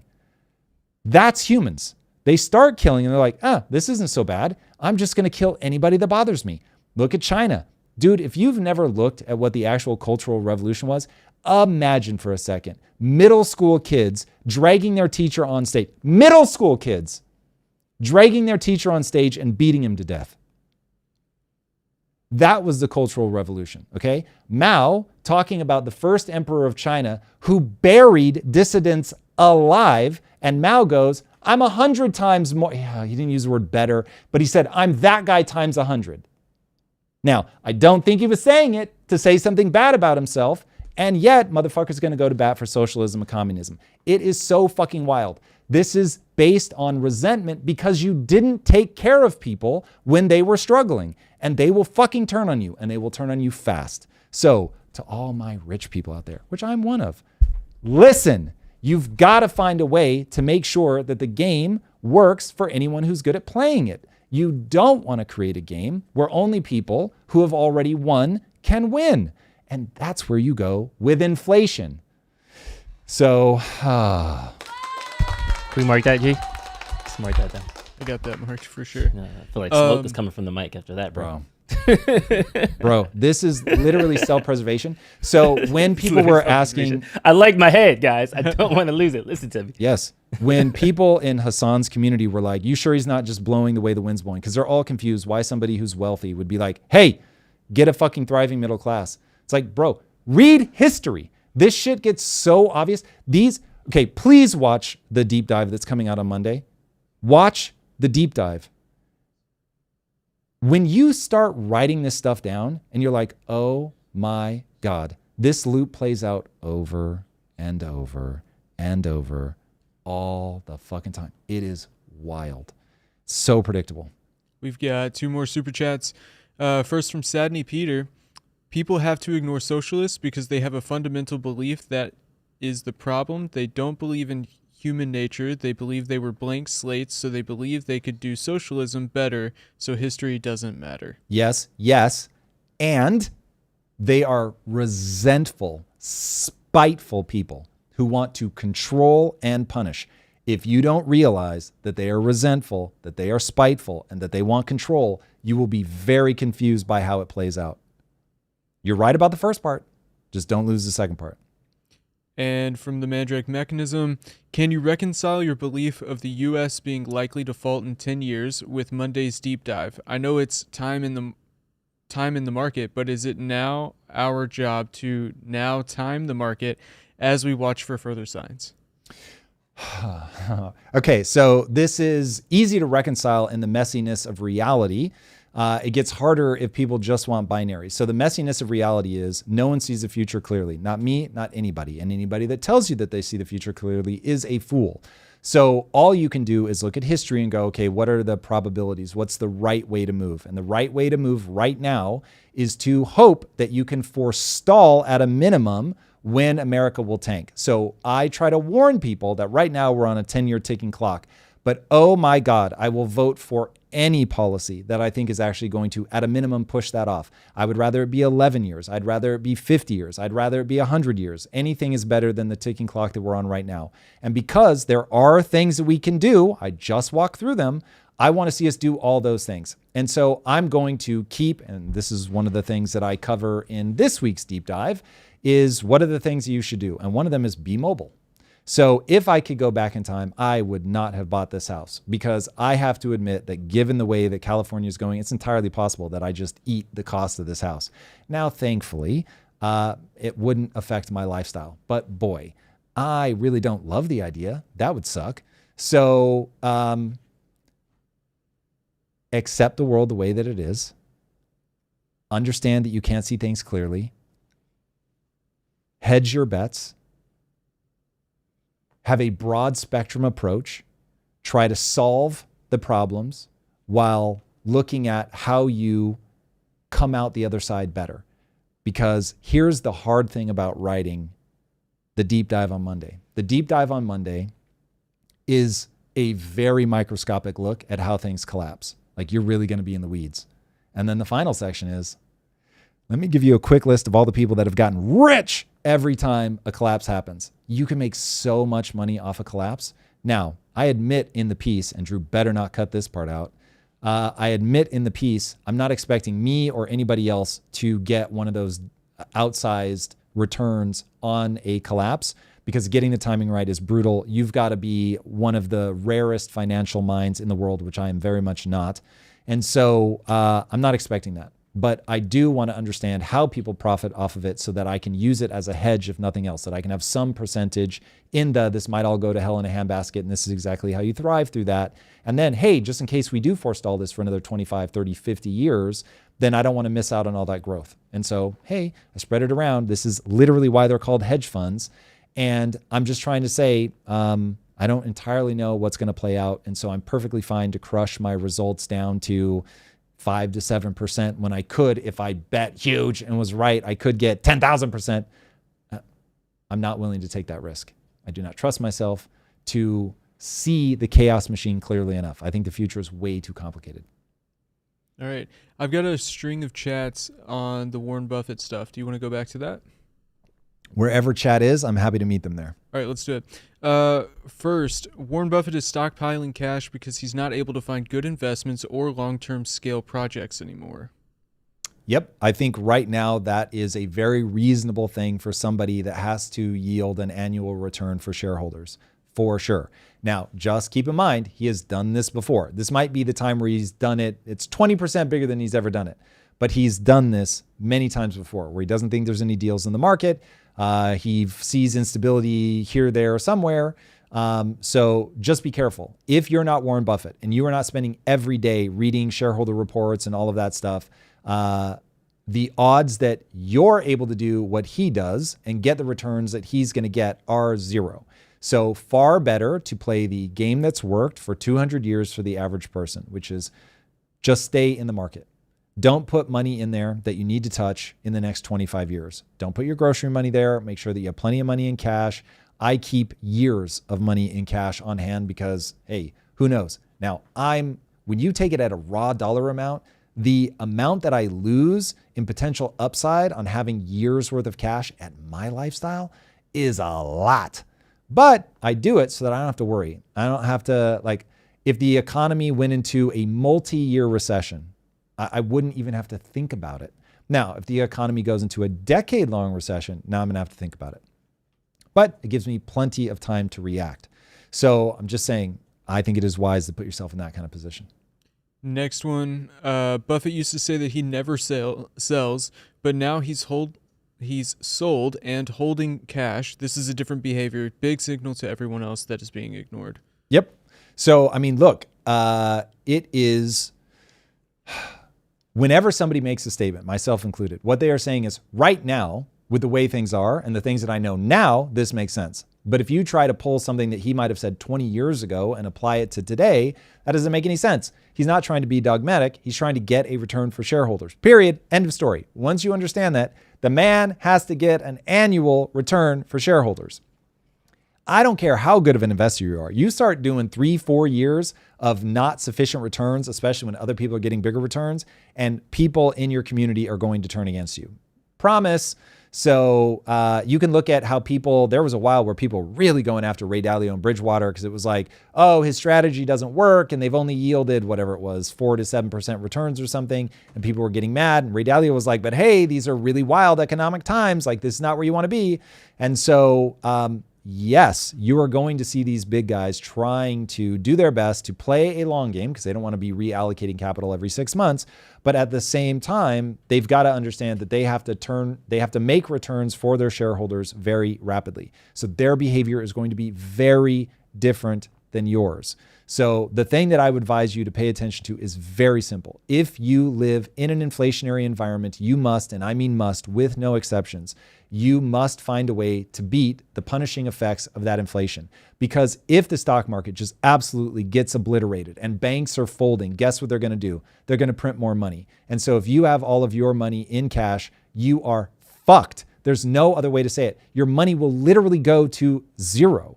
So famous story, took 4.2 trillion Weimar Germany marks to buy a single US dollar in whatever 1920. So guys, very, very, very bad things can happen. And the thing that separates people is, do you own assets or not? Assets are the only thing that you can own that are inflation resistant. They will protect you from that. And I get it. It is a gamble. I don't ever want anybody to say, Tom told me it was a sure thing to be in assets. It's not. And you should be mad as hell that you're being forced to gamble in the stock market. But you have to gamble because the reaction to every bad thing in the market is going to be to print money. If people have like specific questions around that, I would love to press deeper into it. But like when you really just get to the raw mechanism of how this works and why, unfortunately, everybody is forced to gamble in the stock market, you will understand. Like, black markets spring up for a reason. People start buying like literally whatever. Let's say that if you really hyperinflate a currency, the following would be brilliant. You buy a whole bunch of freezers, because now at least your money is in a freezer and it's not like the freezer has the value that the freezer has. And then you go to the grocery store and you buy a bunch of things that you can freeze, and then you sell it to people and you change the price every hour. That would be a brilliant use of capital. What isn't a brilliant use of capital is leaving it in the bank. What isn't a brilliant use of capital is investing in assets when you need the money right now. These are all terrible fucking ideas. So you can imagine if we actually hyperinflate the US dollar, like hyperinflate it properly, where it's measured in hundreds or thousands of percent. So literally at noon, it's worth more than it is at 3 p.m. This is real shit. This actually happens. My advice to people is not going to be, hey, keep dollar cost averaging into the stock market. It's going to be like, okay, what can you do right now to make sure that your family can eat? Mm-hmm. So my whole pitch is going to change if we find ourselves, and I'm going to ask Drew to pray for me, that we don't end up there. So that would be terrible. But as situations change, you're going to change. Buffett is in a different place. He's going to react differently because A's got asymmetric knowledge. Like, just imagine how much that guy knows about the stock market, quarterly reports, all of that stuff. He's like 170. So he's going to have a different lens on life. He's already trying to pass the baton to the next person. So it's like all of that is going to influence. So anyway, it is a data point. It is a data point to read well. It is a data point that tells me the stock market is not going to be a great place to be in the short term. I don't have any reason to believe that it won't continue to be what it has historically been in the long term. But yes, it's probably going to be tumultuous for a few years. We've got a counter argument. Tom, you're missing the biggest piece. The yield curve inversion, Buffett pulling billions, and asset prices at inflated highs. These aren't random. They're the classic setup for a crash. You say invest in assets, but doing that before what could be the worst crash in 90 years would be unrecoverable. The yield curve, Buffett's moves, and inflated highs all point to one thing, a reset. Okay. Yeah. So here is the part. I can see now the memes that I'm going to have to fight back on. So I will plant this flag aggressively. If what you are saying is that you are better off keeping your money in cash, staying out of the stock market, waiting for it to basically go to zero, you're calling it a reset, all the companies washing out, and then we build back. And so just wait and see if that happens. Cool. We have registered your advice. It is fucking terrible advice. Now, my advice is very simple. Don't put money into the stock market that you need back in less than 10 years for sure. Probably 25 is the right way to think about it. period. What I'm saying is, if what you're talking about happens, a literal reset, and all the companies in the stock market are wiped out, never to recover. That's what you're saying. If that happens, money printer go burr so hard, so fast, you will hyperinflate the currency. It will be the death of America as we know it. So I don't know what you're actually advising people to do. So we now like, hey, maybe you're a quant and you're going to be laughing on the other side of this and you're Nassim Taleb and you're just going to make all the money in the world. Awesome, man. I can't hang with you. I'm not going to spend my time looking at yield curves and all that shit. I'm going to look backwards at history and I'm going to see a very simple set of things. And that simple set of things is live below your means. You must be in assets in an inflationary environment. Don't put money in that you need right away. Make sure that you always have cash on hand. Be nimble enough that if things really do go to hell in a handbasket, that you have a plan, which I lay some of these out in the upcoming video in terms of mobility. Like, listen, I'll tell you right now, if America shows signs of collapse like that, I'm on the first private flight to Abu Dhabi. It just is. I'm going to Singapore. I'm going where it's warm and no mosquitoes at. Like that just, there it is. So, yeah.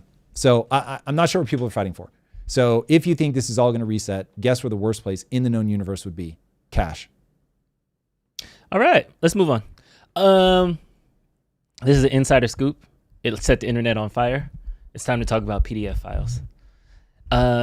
Sagar Injeti, he is the host of Breaking Points, tweeted this on Monday. I have obtained documents pertaining to the arrest of Israeli government official Tom Alexandrovich, caught up in a recent Las Vegas undercover child sex sting. Key finding, Alexandrovich allegedly solicited what he believed to be a 15-year-old girl for sex. Oof. He told police he met with FBI in Vegas, had a future meeting with the NSA, and immediately identified himself as an employee of the Israeli government. And him reportedly emphasized that he needed to speak with someone about his upcoming flight to Israel and speak to his family Israeli embassy. This calls into question claims from Prime Minister Netanyahu's office that they were not aware that Alexandrovich was arrested while initially contacted. The documents include much more detail on how Alexandrovich was caught up. Documents are available, blah, blah, blah, blah, blah, blah, blah, blah. Yeah. This is the takeaway. There was a sex sting that involved underage people. Yep. A person involved in that was also an employee of the Israeli government. He was released. He got to hang out in Vegas for 2 more days. Now he's back home in his bed. Yep. Other people are still in jail. Yep. Okay. Is this the Jew of it all for you? What? No, but I'm really. I didn't say that. What do you Drew, mean, Tom? What do you mean? Is it the Jew of it all? Amen. Can we get him on record, boys and girls? I want to know. So, and look, I think I'm out of step with society right now. I think right now people love the Jew of it all, and I'm just saying that to me, that is not the right way to map this any more than being black is the right way to map poverty. So I'm not saying that when you look at this and you see, all right, these 8 guys, one of them is Jewish and only the Israeli guy like gets to bounce. I'm not saying there's nothing there. I'm just saying when people broaden that out to the Jews, I start getting very uncomfortable. So I don't know what it is about Israel and the pedophile exception. PDF file. God damn it. Drew, you got to train me better. I got to stop doing that. So I don't know why they do that. That seems crazy town. So, and I've not looked at it, so I don't know if it's really a big problem or if I'm like getting sucked into propaganda, but there it is. So I know nothing about this setup. If all of the things are true about Israel welcoming PDF files back into the country, that's super weird. And I have no idea why they would do that. That seems crazy. If an American catches a PDF case in Thailand, fuck them. You get what you deserve. So I would not expect any country to be like, no, we're going to need him back. That's dumb to me. He should be just as imprisoned as everybody else. Again, my beef is when this is carried out. That's so crazy. Like you can't lump a whole group in. Like that's wild. Tom? Yeah. I felt like you care for me. Yes. I feel like we have a good relationship. Yes. I think if I called you in distress at 5 a.m. in the morning and I was like, hey, Tom, I got caught up in something in Vegas. I need a little bit of help right now. Yep. It was a 15-year-old girl, but it's not what happened. Let me tell you what happened. Right. You would be like, Drew, I think this is the end of our conversation. You need to handle that. When it's handled and you can come back to the office, we'll talk about it. You wouldn't send me a private jet. You wouldn't say, okay, don't worry, I got you. This is all true. Let me make a couple phone calls and I'll get you out of that situation. Yes. You wouldn't be like, Drew, you got a daughter. I care about you. Let me see how I can figure it out. Yes. You would hang up on me. I wouldn't hang up on you, but your point is taken. I'd be like, you're going to have to let this play out. Yes. So, but I've addressed that. In this situation, yes, he was able to go back. Yes. And I just feel like it's terrible. It's bad. Rule Why do they do this? This is wild. Now, do you think America is to blame for them being able to pull them out? I have not said the J word. I have not assigned blame. Man, I have not done any of these things. He is intimating. So, okay, how do we approach this in a way? I gave you the least useful? spin headline I could find of this purposely for this reason. Like, so this is the series of events that happened. How do you feel about it? That's all I'm saying. People should not be let out for special reasons. So whatever the rule is, the rule should apply to everybody. I'm totally here for that. I've never understood the whole idea of diplomatic immunity. I imagine it came from like people basically, oh, this is your messenger, and so we're going to lock him up. And so it's like a don't arrest the messenger kind of thing. And so I'm sure there was a time where this was needed, or if we didn't have it, it would be a problem. But if like that should come under scrutiny as to whether that's what's really going on or not. I don't think there should be any exceptions made for anybody. It is what it is. If you did the crime, do the time, simple as, go through. So I've got no defense of that. What I'm pointing to, I'm like, I love it. Like if this guy did a bad thing, lock him up. I'm here for it. Rule of law. Mm-hmm. What I'm saying is if people don't feel something weird happening in culture right now, then I'm shocked. And the weird thing happening in culture repeats throughout history, and that is people start getting resentful. When they are resentful, because, and I think you really can basically round it to the following, Jews are a successful minority that are cloistered. Mm-hmm. So they're internal facing, they take care of their own. So you do that, you get successful, and then in times of resentment, people are going to come for you, period. And so I can feel that happening. Now, this is a bad thing Israel is doing on the surface. I don't know enough about it, but on the surface, it just looks terrible.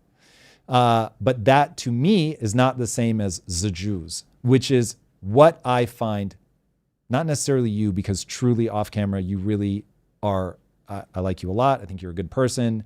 I would be very surprised if you held just sort of blanket racist views. So I don't want to paint you with a brush that you don't deserve to be painted with. But I put on a beard and I do a couple of marches in my. If you came in with a little mustache, I might change my opinion.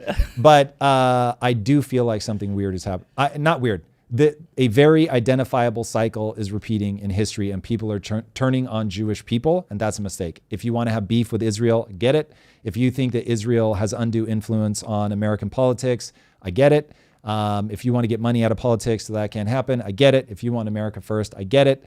But if you turn and see somebody in a yarmulke and you feel some type of way, don't get it. So you think that the reason that this story even gained traction is because it's involved like an Israeli government, and if it was like this a Chinese official got caught up, no one would everybody would just shrug their shoulders. Bro, no one would give a fuck. Mm-hmm. Like this is the same thing where you're saying police roll up to a party full of black people and they feel very differently than a party full of white girls. Mm-hmm.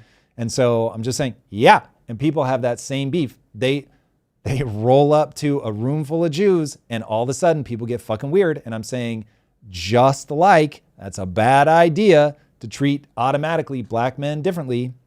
It is a bad idea to lump all Jews together. It just does not make any sense. People, you need to like pull yourself out of that. Don't get sucked into that.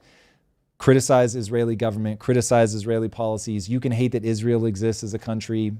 Fine. But once you start taking I don't know if you want to call them religious, ethnic, whatever, and the pogroms are a famous thing for a reason. People break bad on the Jews a lot.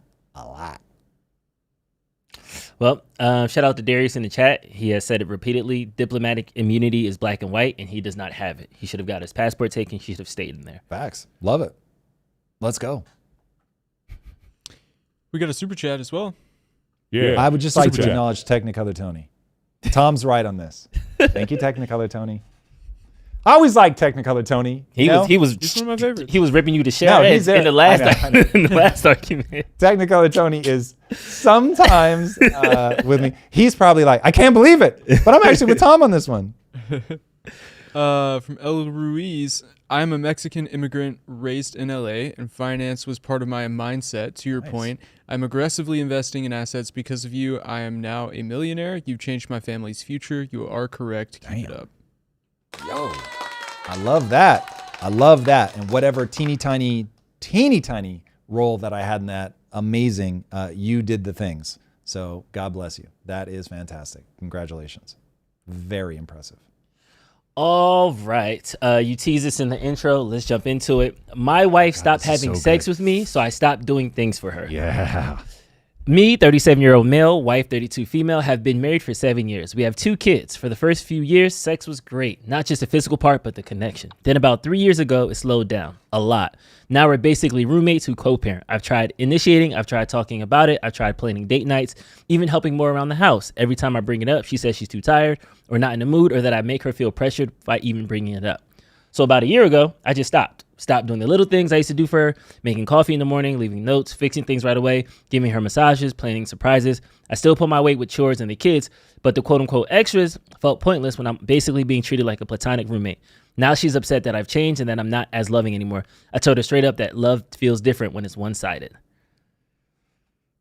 Marriage is a negotiation, and sex is a point of leverage for women typically. And kindnesses and all the little sweet things that I think women are far more drawn to is certainly a leverage point that men have. You are going to train your spouse. You are going to reinforce behavior you want more of, and you are going to quote unquote punish behavior that you want less of. That is plain and simple, and you can hide behind niceties and pretend that's not what's going on all you want, and marriage is going to be one long confusing endeavor for you. The reality is, this is how we interface with the world. When someone does something you don't like, you tell them, you pull it up short, you draw boundaries, you say, I'm not going to put up with that anymore. I don't want that. Now, understand how to interact with people to actually get what you want. That a smile, a touch, a hug, kindness, doing something sweet for somebody. If you frame it as this is all tit for tat, everything is transactional in a relationship, you are also going to be confused, and your life is going to be a nightmare, and you're not going to understand like what's going on. If, on the other hand, you go, hey, a big part of this game is manipulating my own emotions and manipulating their emotions, and everybody hates that word, and I'm perfectly open. Influence, nudge, push, gently influence, like whatever people want to call it, fine. But the reality is that you are going to play a multi-decade, if it goes well, a multi-decade game of influencing your partner to do more of what you want and less of what you don't want. And you should welcome that they are going to do the same to you. And we broke something, Drew, when we stopped admitting that part of a woman's job is to make her man better. And part of a man's job is to put some boundaries on the emotional outbursts of a woman. That just is. I am a better person because of my wife. I pushed for more. I strive for more because she had huge demands of me. And it has been awesome. And thank God that when I did something cool, that woman would touch my genitals, Drew. And when I literally told her one day, the weight of my heart is not through my stomach, it's through my dick. And if you understand that, we are going to get along really fucking well. And so she was like, oh, word? So I remember... Say less, fam. No, we're going to say more. We're really about to go deep. And my wife is going to have to forgive me for airing all of this stuff. And look, I get it. Someone's saying, Tom, kind of icky right now. Scurbadurba, I'm just letting you know how this all plays out. I've been married for 23 glorious years. It's been amazing. I'm about to see her later, Tom. So, come on. I know. My wife was like, she really enjoyed shopping and I didn't. And I was like, if you touch me up in the changing room, we're going to have no problems. I'll go shopping with you as much as you want. So she started touching me up in the changing room. And I was like, let's go shopping. So you wake her up on a Saturday morning, who's ready to go shopping today? Of course. Who wouldn't, Drew? So I'm just saying, I don't get why people are so weird about this. Like, what is it that you want? Communicate to your spouse. Let them know the things you like. Let them know the things you don't like. And don't be transactional. Try to figure out, like, how do we get connected over this? How do we bond over this? How do we understand life is hard? We're doing it together. That I want you to shape me. I want to shape you, but I want to love and be loved, and I want grace. And when I mess up, I don't want you to just immediately tit for tat. It's like, you've got to have, grace is what I call shock absorbers. You've got to let the person do things where it's like, okay, look, that's kind of wacky, but I'm not going to like jump in and draw a hard line every time that you, like, I remember Lisa and I, we would say, look, if you're about to come on your period and you're being overly emotional, I'm going to let you cross like 10 lines. And then line 11, I will eventually say, and this was a magic phrase, I think that your response is disproportionate to the stimulus. And that was a way of just saying, listen, I've been absorbing all of these things that feel like overreactions, but I might be wrong, and maybe that's not it. Maybe there really is something real here. But there is an eventual line where you cross where I'm like, okay, hold on. This is so disproportionate now to the stimulus. I'm going to call it out. And then if you disagree, like, walk me through. But we know this is a literal cycle that happens, and it's very predictable. And so let's just talk about it. And so Lisa and I being able to talk about the things we like, the things that we don't like, creating space when it's like, hey, if you want to go do that thing that I really don't like, fair enough. Like, I'm going to go over here. I'm going to do my thing. And then you would welcome the person back into your space immediately when they stop doing the thing that you didn't want. And all of these little negotiations have made our communication extremely high level, have made our marriage the most rewarding thing in my life, far more rewarding than money or success.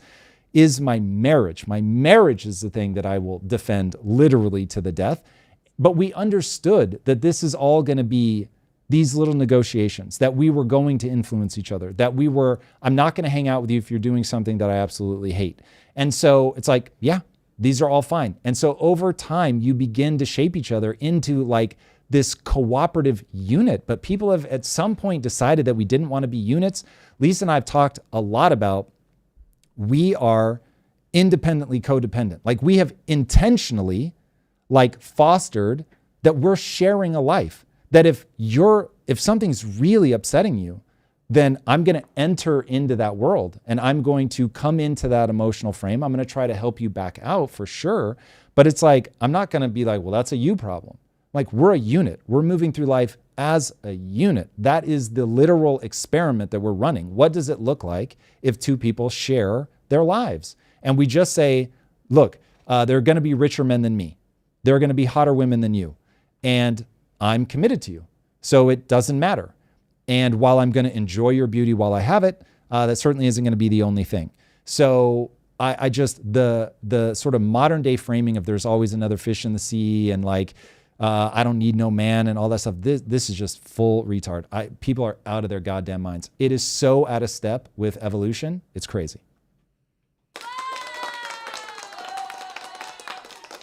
I have no follow-up, Mason. I don't know if you have any. There it is. Yeah, I got some stuff from chat, actually. Let's go. Skurbaderba said, a woman's job is to make a man better. Check. I vibe. A man's job is to keep her from emotional outbursts. Why? He can't encourage her to improve? That's the ick. Sex talk doesn't bug me. So I'm not saying like that's the sum total of the interaction. Of course you're pushing them to be better. But when you look at just, these are averages, people. These are averages. Please, averages. On average, men are goal-oriented. So if a woman is stepping in to help you be better at achieving your goals, you're going to feel good about it if she does it deftly. If she makes you feel like you're on insecure footing because you didn't get that goal, that would suck. If she's like, I'm here to catch you, I'm here to help you get better, like I want to push you, I want to cheer for you, but I'm also going to soothe you when you're down and not be like, fuck you, I'm off to the next guy. Like if she looks at it as like, part of my job is to help you like make the most of your potential. That feels so good. My wife bet on me when everybody else thought I was a loser. Nobody thought that I was ever going to amount to anything. Nobody. I've run through that whole thing a million times. But my wife was like, yo, I see something here. At a time, remember, she says yes to my marriage proposal when I'm lying in bed 4 to 5 hours a day every day, okay? That's when she says yes. Not because I'm already the thing, because she sees what I can become and that she wants to be a part of it. And we used to clown on women for wanting to fix guys and all that stuff. You should be like, cool, I want to leverage that to my advantage. I want somebody who wants to like help me achieve my potential. It's incredible. Okay, now women. So if we're the goal-oriented species, then what women need is somebody to help with setting boundaries, protection, pointing in a direction, leadership, all of that. And part of that is going to be, everyone is going to hate this. I really wish that I had a better analogy. Please forgive me. I'm scrambling in my brain to try to find something better. I don't have anything better. Shoot, let's do it. Okay. Oh, God. When you put a dog on a leash, it is more aggressive than when it's off leash. When a woman knows you're going to, if I get out of whack, you're going to like pull me back in. They feel more confident, more secure. They're more ambitious, more aggressive. People with the strongest home life take the biggest risks. And so being able to provide that safety and security allows them to express themselves in a bigger way in the world. Because they know, if I'm getting out of hand, like he's going to point out, hey, maybe don't do that. Maybe that's OTT, whatever, and helps rein them in. Because women have a, let's call it, larger range of emotion, that the emotions can happen faster and be more consuming, to have somebody there that is the port in the storm, that is the orienting mechanism that can help you see, like, is this in proportion to what's happening or not? For her waves to crash again. The rocks for the waves of her emotions to crash on. Shout out to, I can't believe I'm forgetting his name right now. Breedlove. No. It's not where I heard it the first time. It was, he's in Andrew Tate's orbit. Oh, God. He's been on the show. Lovely guy. Waller? Yes, Justin Waller. Thank you. I actually really, really like him. Lovely Shout guy. out to Justin Waller. Yeah. And it's a great line. So if you can be that, then it will feel like this incredible exchange, because your wife, in my case, has a echolocation device where it's like, I really feel this thing, but is this proportionate? This is the ping. Is it proportionate to what's happening? Yes or no? Will this help me get where I want to go? Yes or no? Like Lisa turning to me and saying, you're far better at pursuing your goals than I am. Here's the thing that I want to do that feels emotionally correct. Should I pursue it? Yes or no? And I'll say literally 80% of the time, no. It's not going to be effective at moving you towards your goal. So if that's the question that you're asking, that won't work. Here's something that you might want to try. And so it's been this incredible exchange of talents between the two of us. So there you have it. I know people are really not going to enjoy that analogy, but I don't have a better one. No, I feel like you're getting people liked it a lot. They were just clowning on you a little bit. To be expected when you're on camera. We got a super chat from NecroGiggles13. Marriage has demands on both partners, and people have to be able to say what they need and be okay with it. If you're not honest about your needs, it only builds resentments. Totally agree. And then they added touch me equals love. I don't know what they mean by that, but for a lot of men, touch is extraordinarily high on the scale of love languages. And I will say there's a great quote, may not be true for all men, but it's certainly true for me. Women need to feel loved to have sex, and men need to have sex to feel loved. And so it's like, man, he was fast with that one. He was ready. So I feel I might have a compadre on that one. So that is, I think, really important for people to reflect on and to see if it's true for them, because that will be a very important point of communication. Because, for instance, if I'm like starting to feel distant from Lisa, I can't just go and initiate sex. I first have to make her feel loved. I have to extend that first. So that, and by the way, this is your whatever weekly reminder that the receptivity that women must show in sex is a gift of the highest order. It is an act of such trust and, dare I say, submission, that like you disrespect that at your peril. And so that's why for me to extend that first, even if I feel like she's been icing me out, somebody doesn't like this idea. Even if she's been icing me out, sorry guys. It's on my phone. It's on the desk. My thing's gonna keep going. Somebody can grab my phone. A silver alert has been activated by the California Highway Patrol. We got an old person on the loose, guys. Yeah. Old person on the loose. Man, they go hard these days. Well, hopefully that works and it helps people. So phone's on. Yeah. I forget where I was going. All right. Well, That's all we get of that. If somebody can remind me what I was saying, I will finish the old person silver. No, you're talking about how you don't initiate love. Oh yeah, that even if, because I know that that receptivity is such a gift and is a very big ask of a woman, I'm going to extend that to make sure that she feels loved, because I can think a few things that would feel worse than feeling totally disconnected to your partner and yet still making yourself sexually receptive. So yeah, you've got to earn that.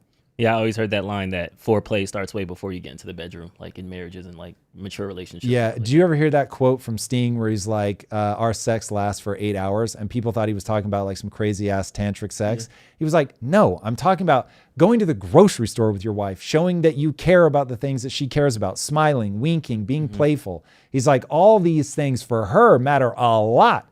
So I think of the sex act as being like the 7.5 hours before, and then the half hour of actual sex. And I was like, that's actually pretty brilliant. Yeah, but for, more than a decade, people thought that he was saying they actually have sex for 8 hours. Pretty funny. Someone said it's not a woman's job to make you better. Ooh. Are they Good luck being single. Enjoy. Enjoy.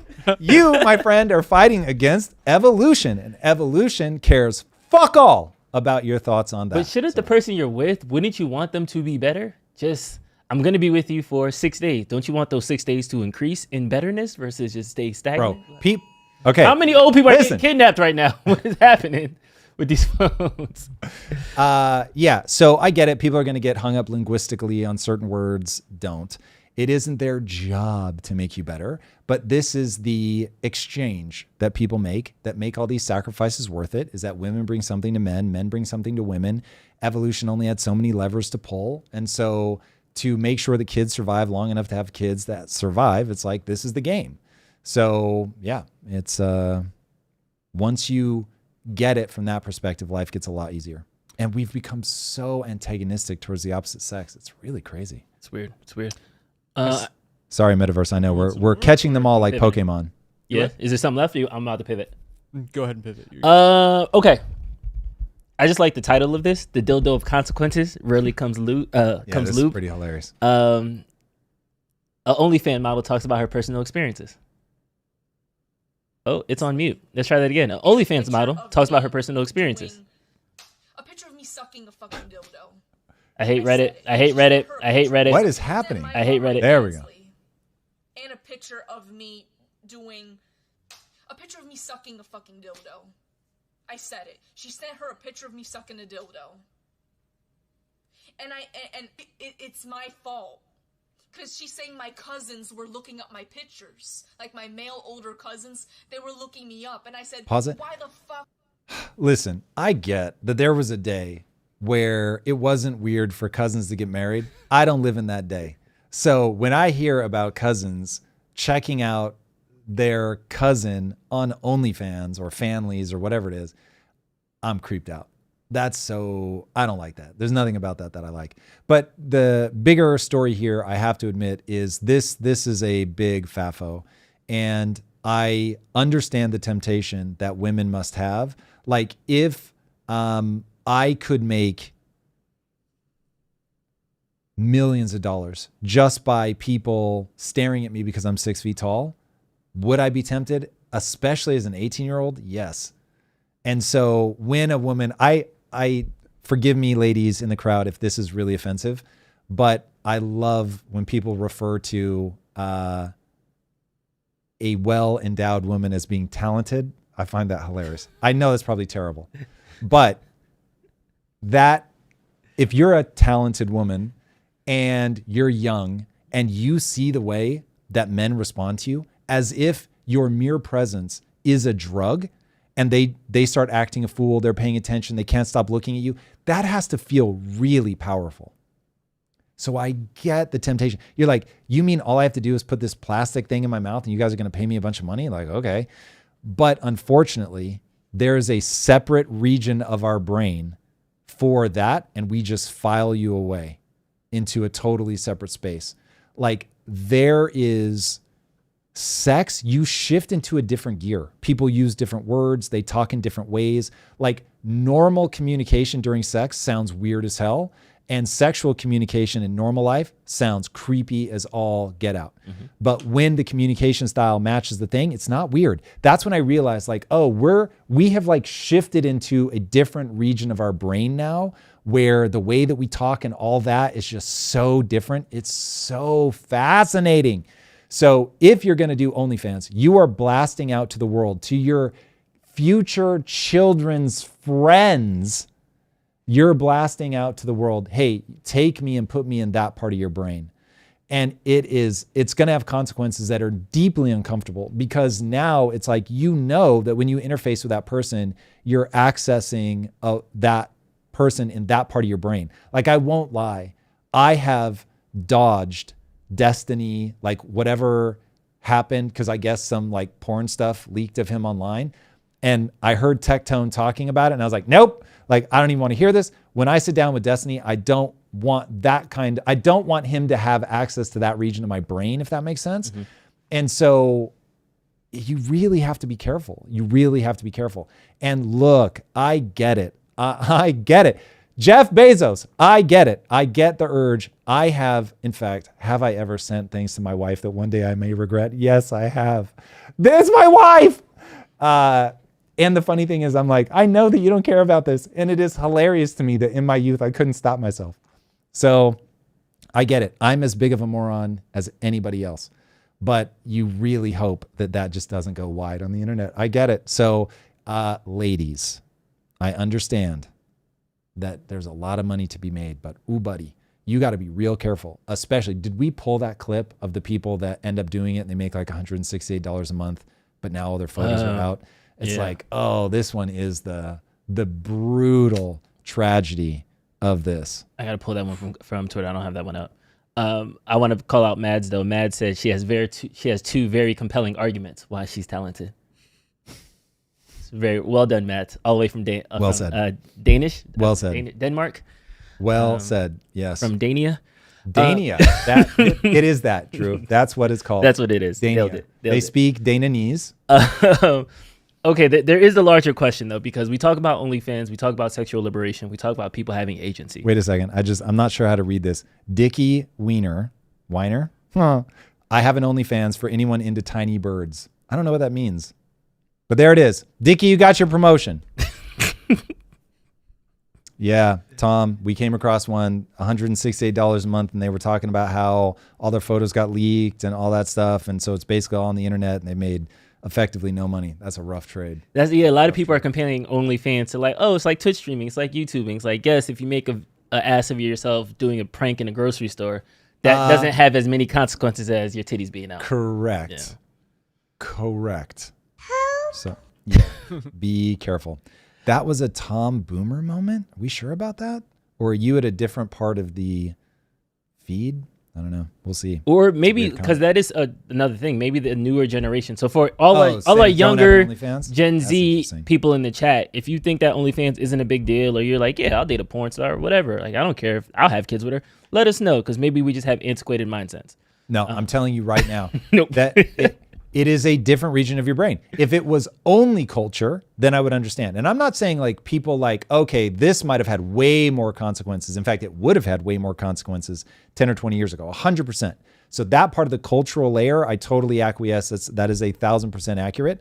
But the thought that this doesn't have additional consequences is laughable. Mm-hmm. There really is just like a different way that we think about people once we've either encountered them in a sexual context. This is why people can get so weird about exes, and just like the thought of your friends' kids having access to that. Although the thing I will say to counter my own argument is anybody will in the future be able to go to AI and be like, my friend's mom, when she was 22, totally nude, and boom, AI will kick it out for you. So there is that. That's going to get weird. There was a Reddit post when we did our relationship stream that it ended up missing the cutoff. We ran out of time or something. But literally, a wife was berating her husband because is it weird, like, am I the asshole, whatever, for being mad at my husband because he created AI porn of like somebody they knew, like a friend's wife or something like that. Yeah, I would expect my wife to have a seizure. Yeah, that, like, you're imagining that person versus because it's specific. There is something weird about that.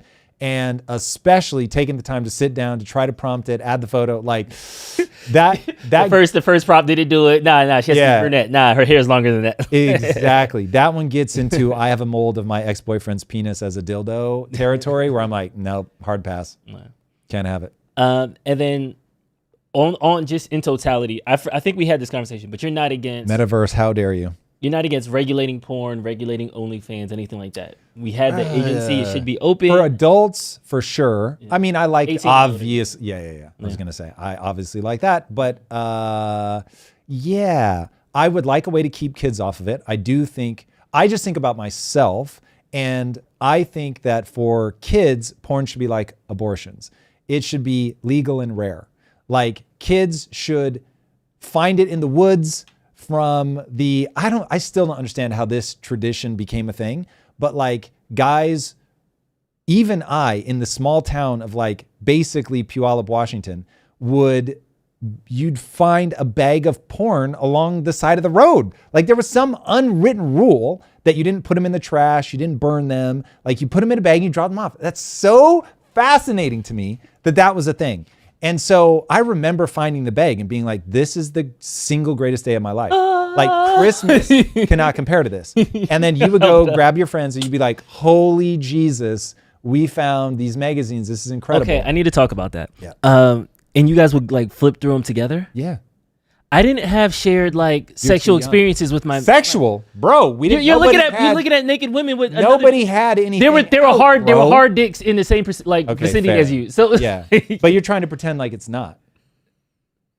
Like it's not a sexual experience. No, like this is cool, this is neat, this is fun, this is funny. Oh, everybody's acting, but like yeah, not turned on, bro. Don't be ridiculous. What? Don't be weird. This is just kind of like cool. Whatever. I just have to use the bathroom real quick. I'll be back. Let me take the magazine with me.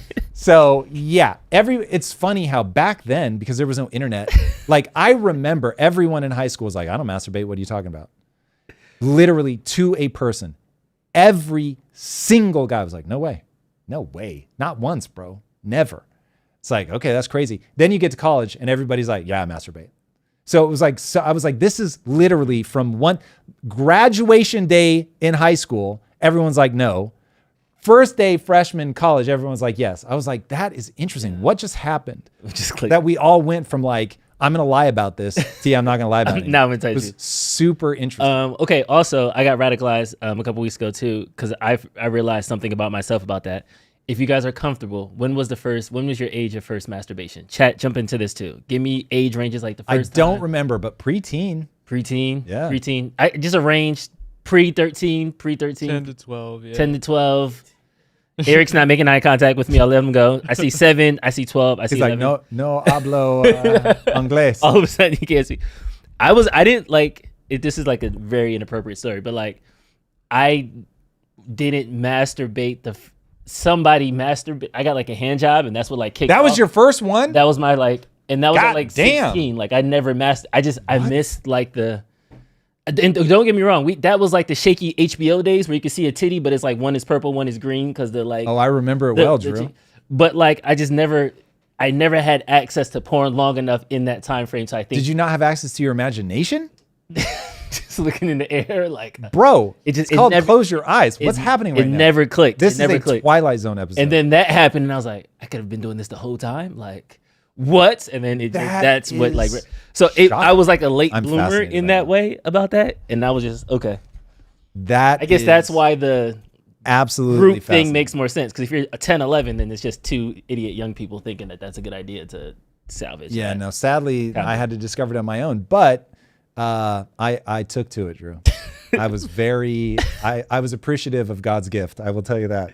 Mr. G was like, "How much was it, Drew? Stop that, sir. Stop that." Somebody said Skinamax a while ago. It's like, I know how old you are now. Exactly. Skinamax definitely was it. Okay, let's get out of inappropriateness. Put the kids back in the car. We're good. Put the kids back in the car. Natalie, we apologize. It happens. I feel bad for moms. Like if they have teenage boys, I'm just like, yo, buckle up and knock a lot. Like stomp down the hallway, knock slowly. Like, yo. Have you ever caught your parents having like? Yeah. Yeah. Thankfully, I will say, praise Jesus. They were under the blankets. Yeah. Praise Jesus. And in hindsight, I was 100% in the wrong when it happened because it was like 2 a.m. It was like I went into their bathroom when there was a bathroom right across from me. They just always had like the better toilet paper and the better amenities. And I had like a poop. I was like, all right, this is going to be a while. Let me get comfortable at least. Like they had the good toilet. And then soon enough, opened the door and it was just commotion. And I was like, oh, okay. Yeah. Right. Bye. Bye. Sorry. Yeah. Yeah. That's tough. All right. French streamer Jean Parmonavov, Okie Dokie Sovi, let me know if I pronounced that right, has passed away in his sleep at the age 46 during a day 10 of a marathon stream. Now, for context, this dude was getting beat up and all those things during his stream, but allegedly he died of natural causes in his sleep after the 10-day. There was a community note added, more context needed. Raphael Graven was found dead in bed after enduring 10 days while being sleep deprived, tortured, and ingested different toxic products by other people that participated in the 10-day stream marathon. You've got to show some of the clips. This is super weird. Now, I don't know enough about this guy, so it's entirely possible he's the problem. That he's driving this, he's telling people to do this, that whatever. It's also possible that this guy is mentally ill or whatever, and people are taking advantage of him. I don't know, but here's one, people choking him, and there are a bunch of people choking him. And so at one point, people are like putting paint all over him. I mean, this is just weird. So I don't know if this is what people think they see when they watch Mr. Beast content, because I react to this the way that chat reacted to Mr. Beast the last time that I brought him up. They talk about Mr. Beast like this is what Mr. Beast does. This to me is a freak show. This is like read the book, technically Richard Bachman, but Stephen King nom de plume, called The Running Man. The way that I felt reading The Running Man is how I feel watching this, where it's like people will do anything for views, man. Like this is wild. And trust me, the irony is not lost on me that I'm on here trying to get as many views as I can. But like they're just punching him. Like this is so weird. Yeah, all of this thing is just physical abuse. Like, and you're 48, bro. I'm sorry. I'm not to be ageist, but like, I don't know. At some point, you need to pick up a trade, bro. Like something. Yeah. Like this is crazy. I don't get it, man. I mean, I do get it. That's the problem. Yeah. You get attention, you get money, but at what cost? Like people always say that all of the world's problems are due to man's inability to sit in a room by himself. Mm-hmm. And I think that there is a lot of truth to that. I think a lot of the modern era is that people have a hard time being invisible. And trust me, I get it. Like not being invisible has high utility, but I've rebooted my channel so many times that I'll go from like, I'm getting recognized everywhere I go to then I'm completely invisible again, to then I'm getting recognized again, to I'm completely invisible. And one of the things that I really liked was I went through a huge reboot of the channel during COVID. And so I was just like not on anybody's radar. I wasn't seeing anybody out on the streets. The view counts were just like abysmal. And I was like, oh, this is what it's like to have total anonymity again. It just doesn't bother me. Mm-hmm. So I'm very grateful for that, because when I see stuff like this, I'm like, damn, like when you really need the attention like that. And look, I get it. I'm speaking from a place of I have a loving wife. And if I didn't, I might be in a totally different psychological space. But yeah. That I don't like to see it. So I'll be interested to see what happens with the autopsy when it comes out. If it was from one of the toxic things that he supposedly ate, if it was completely unrelated, or if it was just like stacking stress because they were also doing sleep deprivation. Yeah. So it's like you keep choking him. If like, let's say that he ends up dying of a stroke. Okay, you just choked him a whole bunch of times, which is, you want to talk about blood pressure. Yeah. Holy hell, that's going to spike massively. If you're eating something toxic and that's creating massive inflammation. And so you go from you're choking him massive blood pressure while he's got massive inflammation, and then you get like a stroke. Again, I don't know. I have no idea that's what happened. But if something like that happened, I could see it. The body just has limits, man. Yeah, and then going to your point of Mr. Beast, Raw Egg Nutritionist at BabyGravy9 did a tweet that has 62 million views, which is wild. Mr. Beast is genuinely one of the most evil people alive today. I mean that. And this is retweeting Mr. Beast, who said he just did his first live stream and raised over $12 million for charity. Yeah, this most is for, money like, ever water. raised in live stream. So this is part of Mr. Beast's Clean Water Initiative.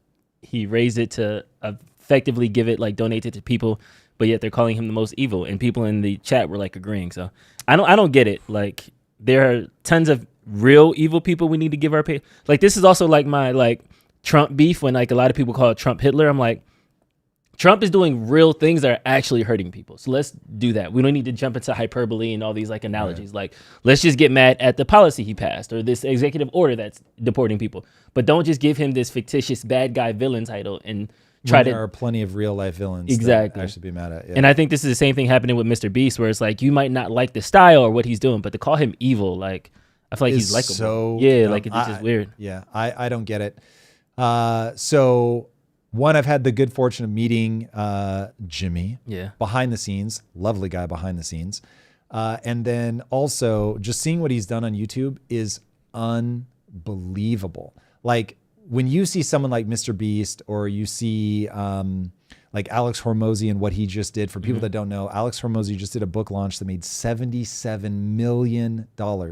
That is insanity. The fastest selling book of all time. So you see like these younger guys come up and they're like the new school. Like Mr. Beast is, to use an anime reference, it's like he learned from all the power systems that came before him, and he creates like the perfect Jujutsu Kaisen power system. Like, he gets all this like love right away because people recognize, oh, he's distilled, you know, like the 50 years of anime that came before him, manga and anime. And so he's looked at all the people that came before him on YouTube and like really learned the YouTube game better than anybody, and now plays it in the extreme. And people are losing sight of the fact that YouTube is a mirror. Like, Mr. Beast is showing you exactly what you want to watch. And so if people are mad, if they think that he's evil, what does that say about what they want to watch? First of all, I sort of get, like, if you don't like the psychological experimentation of him putting people under stress, because he certainly does put people under stress, but he's not actually endangering anybody's life. Like, if I think about myself in my poorest of poor days in those situations, I guarantee you I would never cry. I wouldn't be shedding a tear. I wouldn't be freaking out. I would come in and be like, okay, cool. Like, I've got a chance at like big upside, but my downside is exactly where I was before. So I don't watch that stuff and think, oh my God, like this is some evil, like genius. What's that guy? Buzzsaw? Who's the guy from the Saw series? Oh, Jigsaw. Yeah. I don't look at him and go, this is some jigsaw guy that's getting people to cut arms and legs off. Like the streamer we were just looking at is having people choke him, eat crazy stuff. Like, so I don't know. This one's very weird to me. April said, when can we stop acting like crabs in the bucket? And it kind of makes me seem of like, I'm starting to see parallels in all these different moments where populism in the government is leading toward resentment. And that resentment is going from the Jews to the black fatigue to now Mr. Beast is smiling too much. I don't like him neither. Yeah. And it seems like there's this resentment. Yeah, the need for a bad guy in every category across all sectors. It's like, well, this person is the problem. I hate this person. I hate Fortnite now. We hate people that win. Yeah. If it's big, it's popular, we hate it. We don't want to see it. Yeah, it is absolutely heartbreaking. And I would love to see us get back to the point where you have the social mobility, people really can play and win the game, housing is affordable, like that we get back to that sense of the American dream is real and we can do these things and we can accomplish great stuff and we're moving in a cool direction. Somebody said, isn't bankrupting your own country evil? Yes, but it's like, good luck finding one person that you're going to be able to pin that on. Everybody that's doing it, I mean, maybe with the exception of central bankers, but they all think they're doing something good. And even central bankers can pretty easily hide behind the good things that modern monetary theory does do. And it does do good things. It just plays out in a cycle where you get to the end cycle and it really is evil. So, yeah. Okay. I need your opinion on this because I didn't understand it. And then now I actually got it. Let's go. It's talked about the distortion of the Mercator map. Oh, yeah. And there's actually been... I'm not going to call it legislation, but there's been a call to kind of redraw This was maps. the most random thing on our spreadsheet. So now I'm glad to hear why you put this on. No, because I didn't realize it that like it's all fake. Yes, like like this is the size that they actually are. Yes, but on the map they get overinflated. Way overinflated. As you get higher up, yeah. So this is the phenomenon of you're trying to represent a globe on a flat map. And so the only way to do it and not have them floating is to actually enlarge the living daylights out of them. And so there is like, you can actually get explanations of this that I won't be able to give you in terms of why they have to do that. But the way when you flatten it out, you want to make it so that if I'm sailing, that I actually know how I can go straight across. So I know from what place I'll go straight and I'll end up there, because you're actually going on a curve. So you have to like do that so that you can see like, oh, I get it. I would go straight across there to make it. And so as they flatten it out, they have to enlarge it to actually keep those straight lines. It's something like that. So it has to do with navigating the seas is the punchline when you have a flat map. Yeah, except it's only North America, Europe, and Asia. Well, it's they because got pumped up. How far they get away from the equator. And so when you start looking at Canada and Greenland and Russia, because they're so far above the equator, they get just wildly distorted. But if you're not, like, the closer you are to the equator, the less distortion. And that's why like Africa remains big as hell. And this is why people are always like, yo, they make Africa look smaller than it is. Technically, they make other things look bigger than they are. Africa, because of where it's located, tends to be represented reasonably accurately. Two things I learned after going through this map deep dive, that Africa has more states than the US and is larger than Russia. Isn't that crazy? But the map won't tell you. I wonder why. There it is. There it is, Drew. The equator's holding you down. That's how I got my CEO position. I showed them the map. That's what did it. The CEO of the Black community, everybody. He's right here. We got him on the show. We got him on the show. All right, let's jump over to France. Yo, let's talk about this. Let's talk about this. All right, spicy. I got the perfect moment. Okay, this is Marie Le Pen. For people that don't know, she is the leader currently of the far-right party in France. I'm telling you, this is a sign of things to come. I do not know what people were thinking when they threw the borders open, man. All right, we're going to talk about values, but we're going to read for you just in case you're not in front of your phone, because she's going to be speaking in French. We will translate, but this, get ready. Boom.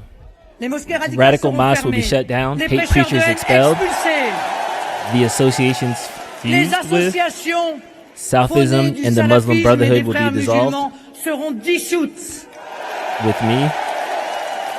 She wants to be elected president. Be sure that the rights of women today challenged by the Islamist obscurantism will be granted to all the women of France. With me, the security will not go against liberty in any case, not against the liberty of honest people. All right, pause it. Yeah. So at the beginning of this speech, she also talks about stripping French citizenship from Islamists. Now, she uses the word Islamist, so I'll choose to believe that she means extremists. So stripping their French citizenship, expelling them from the country, and punishing even people of French nationality if they have, she doesn't say aid and abet the enemy, but like that's the vibe. I forget the exact word she used, forgive me, because she did not say that exact phrase. So she is supposedly, if the polls can be believed, she has 42% over people, I believe it's voter intention, over Macron's party. But the election doesn't happen until 2027. She has been convicted already of, she's appealing a crime. Oh, that was that. I remember that. Yeah, of embezzlement. Yeah. And so she's appealing it. But if she loses that, then she will be unable to run for office, which she herself has said would be political death. And obviously she's saying that this is a political attack, that it isn't. She wasn't, the courts admit she wasn't personally enriched by the supposed embezzlement. So, which is usually, I think in the US, like you have to show that the person was personally enriched for it to be a crime. I think someone would have to fact check me on that one. I don't feel confident in that. But anyway, the court system admitted that she wasn't personally enriched by it. She denies that there was any wrongdoing whatsoever. She's fighting it. And so we'll see. But the thing to focus on here is this is also what you're seeing play out in the UK. And I am literally shocked that people did not realize people will fight and die for their values. Values are the thing that people fight and die for. And if you thought you could import a ton of people that have different values and that the people holding the opposing views won't eventually clap back just as hard, like you put yourself in a position where you have two sides that will kill and die for their values. Israel, Palestine. It's the same situation. So you're now playing it out in Europe and people are going to fight back. So we'll see. We'll see how far it goes, man. But you do this at your own peril. And this is why I'm saying you can only bring people into your country at the rate that they will assimilate to the value system. But again, is this just a populism thing? We need a bad guy. The Muslims are on the rise. They're the bad guy. Let's get mad at them. And doing this at a populist moment is how you magnify the effect 100-fold. But it isn't just that. People will fight for their values. It becomes a quantity thing. What do you mean by the first thing you said? Doing this at a populist moment makes it 100-fold. So you're going to pour accelerant on the fire by introducing people with different values at a time where resentment is already through the roof. And people, 20 million people think that Mr. Beast is evil. In a moment that unhinged emotionally, if you then import a bunch of people that are anathema to your values, they're going to go after them. So in a way that they would be far less fast to go after them, because in a time where everything is going good economically, people are having a good time, people just aren't going to react as hard and fast because like life is good. So it's like you're going out of your way to find a problem. And that would be the pushback that everybody would give you is like, bro, why are you obsessed about Islamists? Like they're like 2% of the country, bro. Like this, chill. And then you go, yeah, but if you follow this out, they're going to be 10% and then they're going to be 15%. And this is exactly how things go awry. They get political power. They start making demands. And this is all bad. P.S. This is exactly how the Jews got Israel. So if you got beef with the Jews, then I don't understand how people don't recognize that this will be the same inflammatory problem in importing them into Europe. And this one I look at as an anthropologist. And I'm just like, this plays out in a very knowable fashion, boys and girls. So in one fashion, I've heard you talk in the past about we talk about corporate greed, tax rate greed, and you're like, you can't get mad that capitalism is the game and people know the game better than other people. Is this similar in the fact that the Muslims wouldn't have their free immigration, they wouldn't have a stronghold in certain communities of the U.S. if those communities weren't dying barren outside? Everybody talks about Dearborn, Michigan. Everybody's like, there's a whole Muslim population. We should have stopped that. Dearborn, Michigan used to be where the Ford factory was. So if the Ford factory was still there, if we didn't ship it out, there still would have been blue collar jobs there. Americans still would have been there still would have been a diner. They would still would have had 1950s there. They still would have been playing country music. But they decimated the town. Everybody left. The Muslims came in for cheap. So we can't get mad that you know what I mean? Like, is there I really do love the way you encapsulate some things. That's brilliant. I love everything about that. You are saying very, very true words. The catch is that there's a way to do immigration well, and there's a way to do immigration poorly. And Europe did immigration so poorly that we at least have the lead to go, okay, hold on a second. Based off of that experiment. Yeah, you can't do it devoid of checking for value system, and you can't do it devoid of speed. So if you're English and you have, and I use that word very intentionally because my wife, who is a British citizen, is not English. And I remember the first time I called her English, she was legitimately bothered by it. She's like, I'm not English. And I was like, what the fuck? Like, you're from England. She's like, yes, but I'm Greek. And I was like, what kind of weird ass distinction are we making? So it would be like if I said to you, you're American. You're like, whoa, bitch, I'm Haitian. It's like, I live here though. I pay taxes. Hey, and that's how I felt about my wife. And so, but I was like, oh, I get it. Like, England is a thing. Being English is an identity. And unlike America, that's 250 years old, England is thousands of years old. London itself is like over 1,000 years old. It's crazy. So these are civilizations that have been around for a very long time. So there really is like a distilled difference between being English and being French. So if you're a white English person. That's very different than being a white French person. They feel some kind of way when, like, if you say to if you have a French person in England and you said you're English, some percentage of them are going to be like, no, I'm not. I'm British. I'm not English. So I was like, okay, but here's why, like, the Greek communities did not create as much, because I'm sure if you imported too many of them, you'd have a similar problem. But the reason that the Greeks were able to assimilate in a way that Islamists for sure are going to struggle, and possibly Muslims, is that they're not the same religion. And so if you get secular people from the Middle East, I don't think it's going to matter at all. Like, if they come to England, they're like, hey, word, man, I'm here for finance, bro. Like, this is dope. I'm British. I love it the most. England is my home. Couldn't be any happier. I'm secular. No beef. But when you've got people coming in, we've got the Cypriot Greek girl just off camera. And so that's where this gets problematic. The Greek are Christian. So it's like you get Christian on top of Christian. Nobody's got beef. They've got different churches, but churches, and everybody sort of gets it. Even the clergy like follow similar rankings and all that. So it's like, yeah, not a lot of friction there. But you start getting into now a totally different religion, you're going to have problems. So again, I think it's wise of people, because I think it lowers a lot in predictive validity if you just look at Muslims. Because if Muslims come in and they're like, no, we're cool. We don't want Sharia law either. We also don't want any form of religion to be baked into the government. Secular, we're here for it. There's not going to be a big clash, especially if the second generation kids are like, I'm Muslim, but like I grew up in England. I see myself as British. You're not going to have a problem with that. Again, this is not a race problem. If though, you get somebody who's like, yeah, we want Sharia law. We're going to be chill about it for now. But let me tell you that when we start hitting 7-8%, we're going to start saying something about it. And then we hit 15%, you're really going to know about it. It's like, okay, you're going to get a clash. And that's literally what's happening.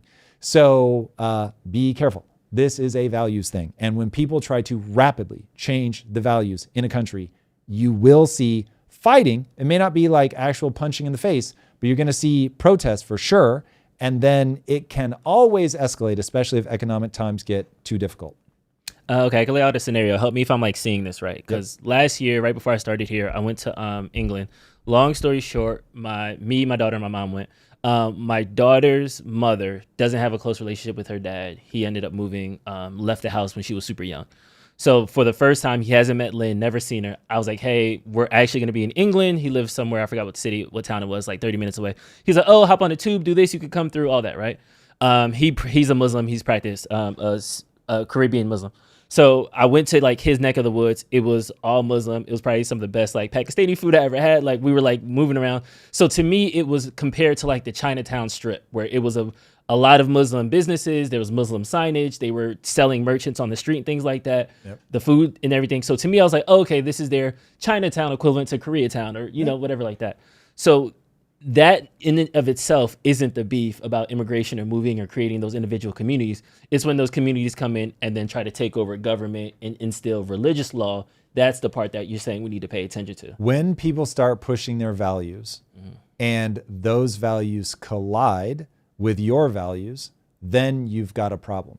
So imagine like there was some beef. When I looked at the clip, it did not seem to be legitimate, which is why we're not going to show it, but I'll describe what people were getting up in arms about. There was a girl in the UK who was arrested because there are laws now where you can't be inside of certain restaurants like McDonald's after 5 p.m. without an adult. And people are like, this is pressure from they would say Muslim, I'll say Islamist community, who are just trying to stair step you into, and you can't go out of your house without a male family member to see you around. Okay. And so people are like, we're now going to push violently back against that. Now, I don't actually know that that's true, but if you run the thought experiment and say, okay, let's say that you grew up and you could go out and go to the restaurants and go by yourself, and you're a woman and you're like, as long as I'm safe, I'll go wherever the hell I want. And somebody's coming in and saying, no, that's not acceptable and you should be chaperoned around. You can understand why they'd be like, hold the fucking phone. Absolutely not. We are not going down that path. I don't respect that, accept that, nothing. That now you've got a collision. You've got one side that believes this is what God wants from you, and the other side is like, fuck you, man. Like I grew up, I know this isn't a problem. You're out of your mind. I'm not going to tolerate it. Who's right? The answer is neither of them. This is like, there's no right, there's only my way. So, but they both believe that they're right. And so they're going to fucking fight. And if you don't understand that people are going to believe that they're right and they're going to fight if you push them hard enough, then you're going to be very confused by what unfolds. And so I'm just saying, we're going to watch this collision play out in Europe, and we are going to have to decide in America if it's the same game that we want to play, or if we're going to go, look, we need immigration 1,000% because we're just not having enough kids. So we need immigration, but values has to be one of the checks. We'll have to find a proxy, just like you would in a job interview. You got to find like, what are the questions that you ask or whatever, or what are the things you look for in their quote unquote resume that tell you like, oh, okay, cool, this person is likely going to fit in with our values. Do we start checking religion? Not going to make anyone comfortable, but it's a fucking huge indicator. Do you look at what country they come from? People aren't going to like that, but it's going to be a huge indicator. And so you've got to start finding ways to say, okay, cool, we're going to have to import tens of millions of people over the next decade. We might be in a better position if we could import 100 million people over the next decade, but they got to be the right 100 million. So then it's like, okay, how do you figure that out? So, and I can get into why India, China, they're starting to group up, literally saying together we represent whatever 2.4 billion people. And so we finna run this bitch. I mean, it was like the meeting was basically that. And now whether they can get their shit together, whether they can get their GDPs high enough, we'll see. But it's like, from a geographic standpoint, together, they're going to be able to bully the world. If they had, like, if India could even join China with where their GDP is at, which is like 10,000 per person, ours is like 80,000 or something crazy, maybe not 49, something like that. Anyway, it's 3 or 4 times higher. We would be in quote unquote trouble. Like it would be like real talk. So this is the game that we need our politicians to play. They have to be like clear-eyed about who are we letting into the country, what are our birth rates, what kind of cultural collisions do we already have coming, to your point about Dearborn, Michigan, et cetera. It's going to play out. Yeah. Balaji actually tweeted this. I didn't put it on a spreadsheet, but I just thought it was interesting how 2,000 years of economic history in one chart. I was surprised how large ancient China, ancient India were a part of just global trade. And then now to see them kind of be slivers and then slowly kind of growing back, it's like, it's very interesting that ideally with 2.8 billion people, you don't necessarily need the American market. Like you need the American money. If you can generate money, prosperity, like efficient capitalism within that system, I can theoretically see a way where China and India just sell into each other, they help each other out, 100%. And everybody else just exports. You only need America today. This is why I'm like, we're in late stage liberalism. What ends up happening is capitalism works so well.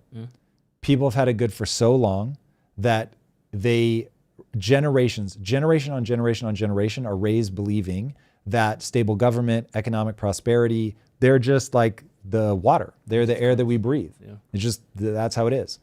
And so when they don't have opportunity, they freak out, and rightly so. And I would love to see them understand like, oh, I should be freaking out because the system actually is being manipulated by humans. But I can't lose sight of the fact that this is a very hard thing to do, to create this economic miracle that we've created called capitalism. And so I'm not going to break it with stupid shit like socialism or communism. And so if we could get that, you're mad as hell, you're not going to take it anymore, rightly so. But what we're going to do is get back to the things that make capitalism work. And so that would be what I want to see play out, because we can and will lose the success that we've had for so long. And people just really don't think that it can happen. It can and it will happen. Every empire before us, every single one has fallen. And that graph shows it. Those were huge empires that have now fallen. And then the one last thing that I'll say, because remember, this channel should just be about China all day, every day, because China is the only thing that's going to matter over the next 10 to 20 years. Like we've got this sort of momentary blip over the last 4 or 5 months where we're not really thinking about it, talking about it since the initial like explosion with the tariffs. China's the play. China is where the collision is going to happen. China is the biggest thing that we have to think about. And all the Russia, Ukraine of it all, that's a Europe problem.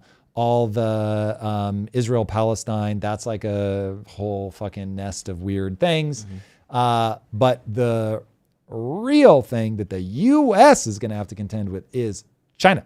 And how do you be a good person as a nation and stay in control? Because I think you need to do both. Yeah. It's interesting because I think America is like split right now, where we have this international focus, but we're also thinking about We're also thinking about America first. Thank you. It brings me to a major Marjorie Taylor Greene tweet. Oh God. It's crazy that I'm actually agreeing with everything she's saying here, and I don't know, the Matrix is busted right now. She tweeted, a black cat walks across twice, or you find yourself agreeing with Marjorie Taylor Greene. Like, those are signs that there's a glitch in the Matrix. She was like, we need to completely abolish property taxes. It forces us to pay, quote unquote, rent to the government on property that we own. I do have to admit that's sexy. But if we don't pay property taxes, the property that we own gets taken away from us. That should never happen in a free country. Facts. Secondly, health insurance is a giant scam that has become completely unaffordable, and it doesn't make any sense, and I don't know anyone, and I mean anyone, that supports the current healthcare system in the United States. These are America-only issues and such significant problems that we should be addressing them the same way we would if our house was on fire. America only. And I'm just like, 5.2 million views. I'm like, she's the crazy lady, but she's actually saying what I think our politicians should be. Okay, well, we got to take these one at a time. So I love the idea of not charging property tax. I think that she's right. It offends my sensibilities that the government is like, you're going to keep paying me for something that you already paid for. Like, that really winds me up. Death tax to me is the single most offensive thing in the universe. I legitimately cannot believe that people accept that. That is so wild and so unhinged. Again, it offends my sensibilities. However, you're in the mess that you're in, and you cannot keep cutting taxes without cutting expenses. So at least she's sort of putting a proposal forward, which is the thing that we're going to stop funding is healthcare. Okay. The problem is that's a 90-10 issue at best. It might be a 98-2 issue. The reality is that the vast majority of Americans, I believe the polling shows this. I could be wrong, and I'm very open. Somebody show me if I'm incorrect. But my current mental map is the vast majority of Americans want healthcare. So the reality is now, how are you going to pay for it? Because the way that we're doing it now, which is a terrible healthcare system, so she's right about that. The way that we do it is comical. Like, it's comical. It's terrible. The way that we do it is bad, but nobody that I hear, I mean, I might be the closest thing to this where it's like, let people take their chances. Just like as much as you can. Make it such that, hey, if you win, you get good things. And if you fail, you get bad things. That's America, baby. And every country is going to run their own experiment. But even I'm like, listen, if we can find a way, there are other things that I would rather give up first than making sure that people have emergency care. So I think she's crazy about that. But you can't just do tax reductions and not say this is how we're going to pay for it. So, and she bumps into a third rail with how she's soft pitching how to pay for it. So ultimately, do you disagree with any of that so far? We still have one more thing to get to, but I don't. I think so you don't agree with everything she's saying? No, I just want to be explicit. Property taxes aren't on the federal level; they're on the state level. Doesn't fucking matter. Does anybody give a shit? It's like money's not real. What are we doing here? Like, I live in California. I don't care whether it's California that's taking my money or the federal government that's taking my money. Stop taking my fucking money. Now, admittedly, I am grateful that I can vote with my feet and I can move and all of that stuff. So that's better, I suppose. But it's still, you're paying the money. Yeah. My beef with the property tax thing is that what I was told is that property taxes fund local governments. So it funds the infrastructure of the road that connects your houses. It funds the school around the corner, the police, the fire station, things like that. So I do understand that there should be some type of, let's call it community dues that you have to pay. If HOA fees can be legal, on a broad set of things you should be paying to the community that you're in. So I do think that there should be some type of tax, but I think the threat of your house being the leverage part, that might be icky, but I don't think we can say no more property tax and then expect school systems, fire stations, police stations to just operate in nauseam. I mean, look, you can look at places that don't, right? So there are places that don't charge property tax, and you just shift the tax to other places. But here is a very simple thing for people to anchor on. if you want the government to pay for something, they have to tax the people enough to cover the thing that they want to pay for. So it's going to come from somewhere. And so then it just becomes a question of, do you want to tax assets? Do you want to tax what people own? Do you want to tax purchases? Like where, income, obviously, where do you want the tax to come from? But you either dramatically reduce the things that the government pays for, and oh boy, would people bat many an eyelash if they understood how little the government used to cover. Like how fucking little. Compared to where we are now, it's a wild, bloated mess. But you either, again, reduce what they pay for, or you keep the taxes and they have to come from somewhere. So, and then you get into, are we going to do an American model where we tax the wealthy and virtually only the wealthy? Or do we want to do a Nordic model where we tax everybody?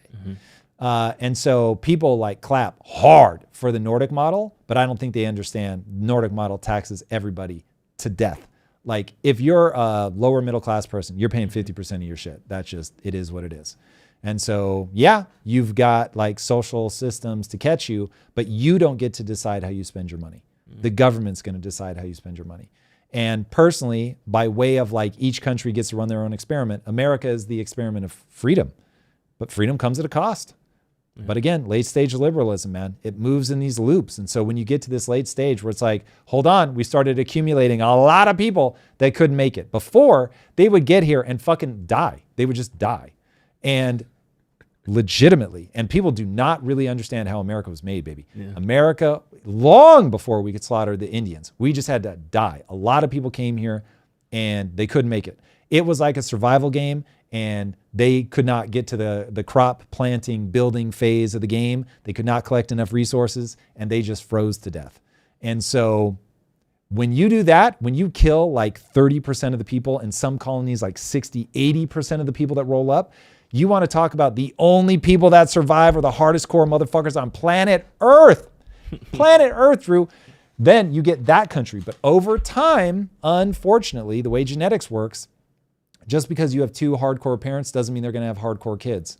And then you put culture on top of that. And so over generation on generation on generation, we just start collecting people that couldn't make it. And then we start doing welfare programs, and then we coddle people that couldn't make it. Then we start like telling people from all over the world, come here, not just for opportunity, but come here for the healthcare, come here for the Section 8, whatever. And now all of a sudden you have so many barnacles, the turtle of freedom begins to sink. But I get it. My message is not popular, which is some people just gonna have to fail.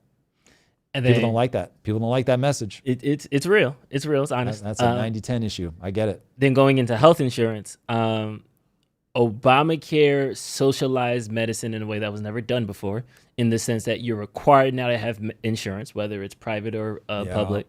And if you don't, you then have to pay a like tax penalty. And that tax penalty then goes into a pot that covers the other subsidized like health plans of others. Some people, at its onset, it was supposed to be the baby step to nationalized health insurance. It got scrapped, it got reworked. So now it's just basically you're forced to pay into this shitty system. So I definitely think health insurance is a giant scam, to her point. I think that what was good intentions with the Affordable Care Act is now something much more hybrid Frankenstein-y looking. Yeah. Are you also for like health insurance should be people take their chances? It should be like you can have it if you want, or should the car insurance model of it's required for every person to have? The honest answer is I would like to go in and start with a zero budget on the government, come up with the things that we absolutely need, like Argentina style, /////////.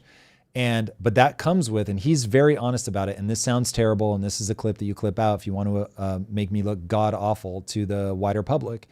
But the reality is what people said to him was, bro, some people are going to die because you've cut like their assistance. And he said, they're not going to die. They will find a way to live. People always say that they're going to die and they just don't die.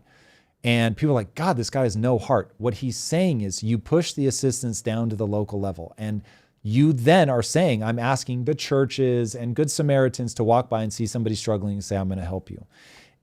But it sounds so god awful, Drew, that I understand that people aren't going to do it. But they really aren't going to starve to death. They're not going to have like some massive wave. As long as the stores can stock their shelves, people are going to get fed.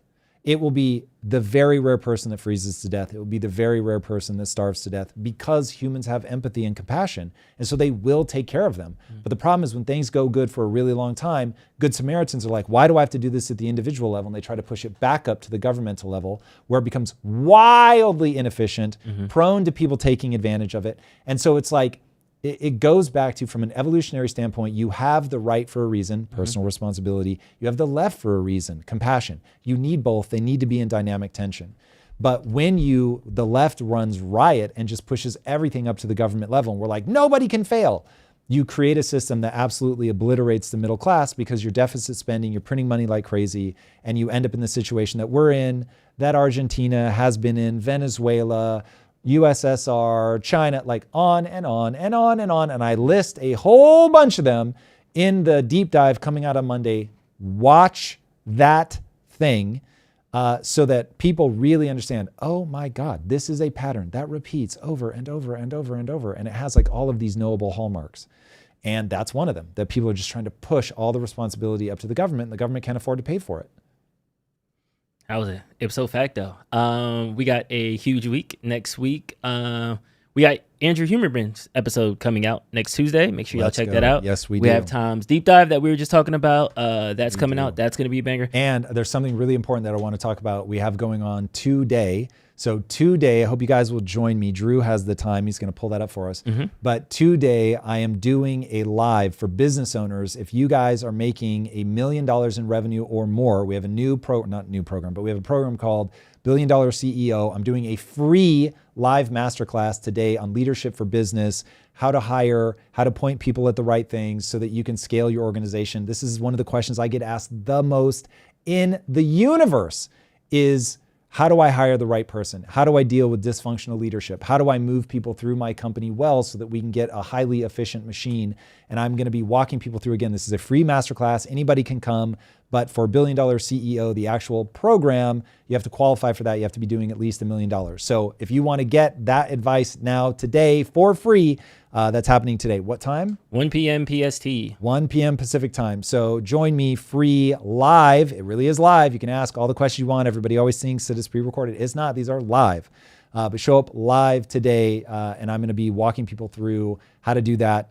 This is advice that I've used across a whole host of industries. I've been using in my own businesses for 20 plus years. So please show up today if you want to learn from this. It really will be useful information. So that's today, Pacific. Don't miss it. All right. With that, Drew, it's 9 o'clock. Everybody, thank you guys always. It is so wonderful to see everybody join us today. Today was a lot of fun. I appreciate you guys being here and for being so active in the chat. And if you haven't already, everybody, be sure to subscribe. And until next time, my friends, be legendary. Take care. Peace.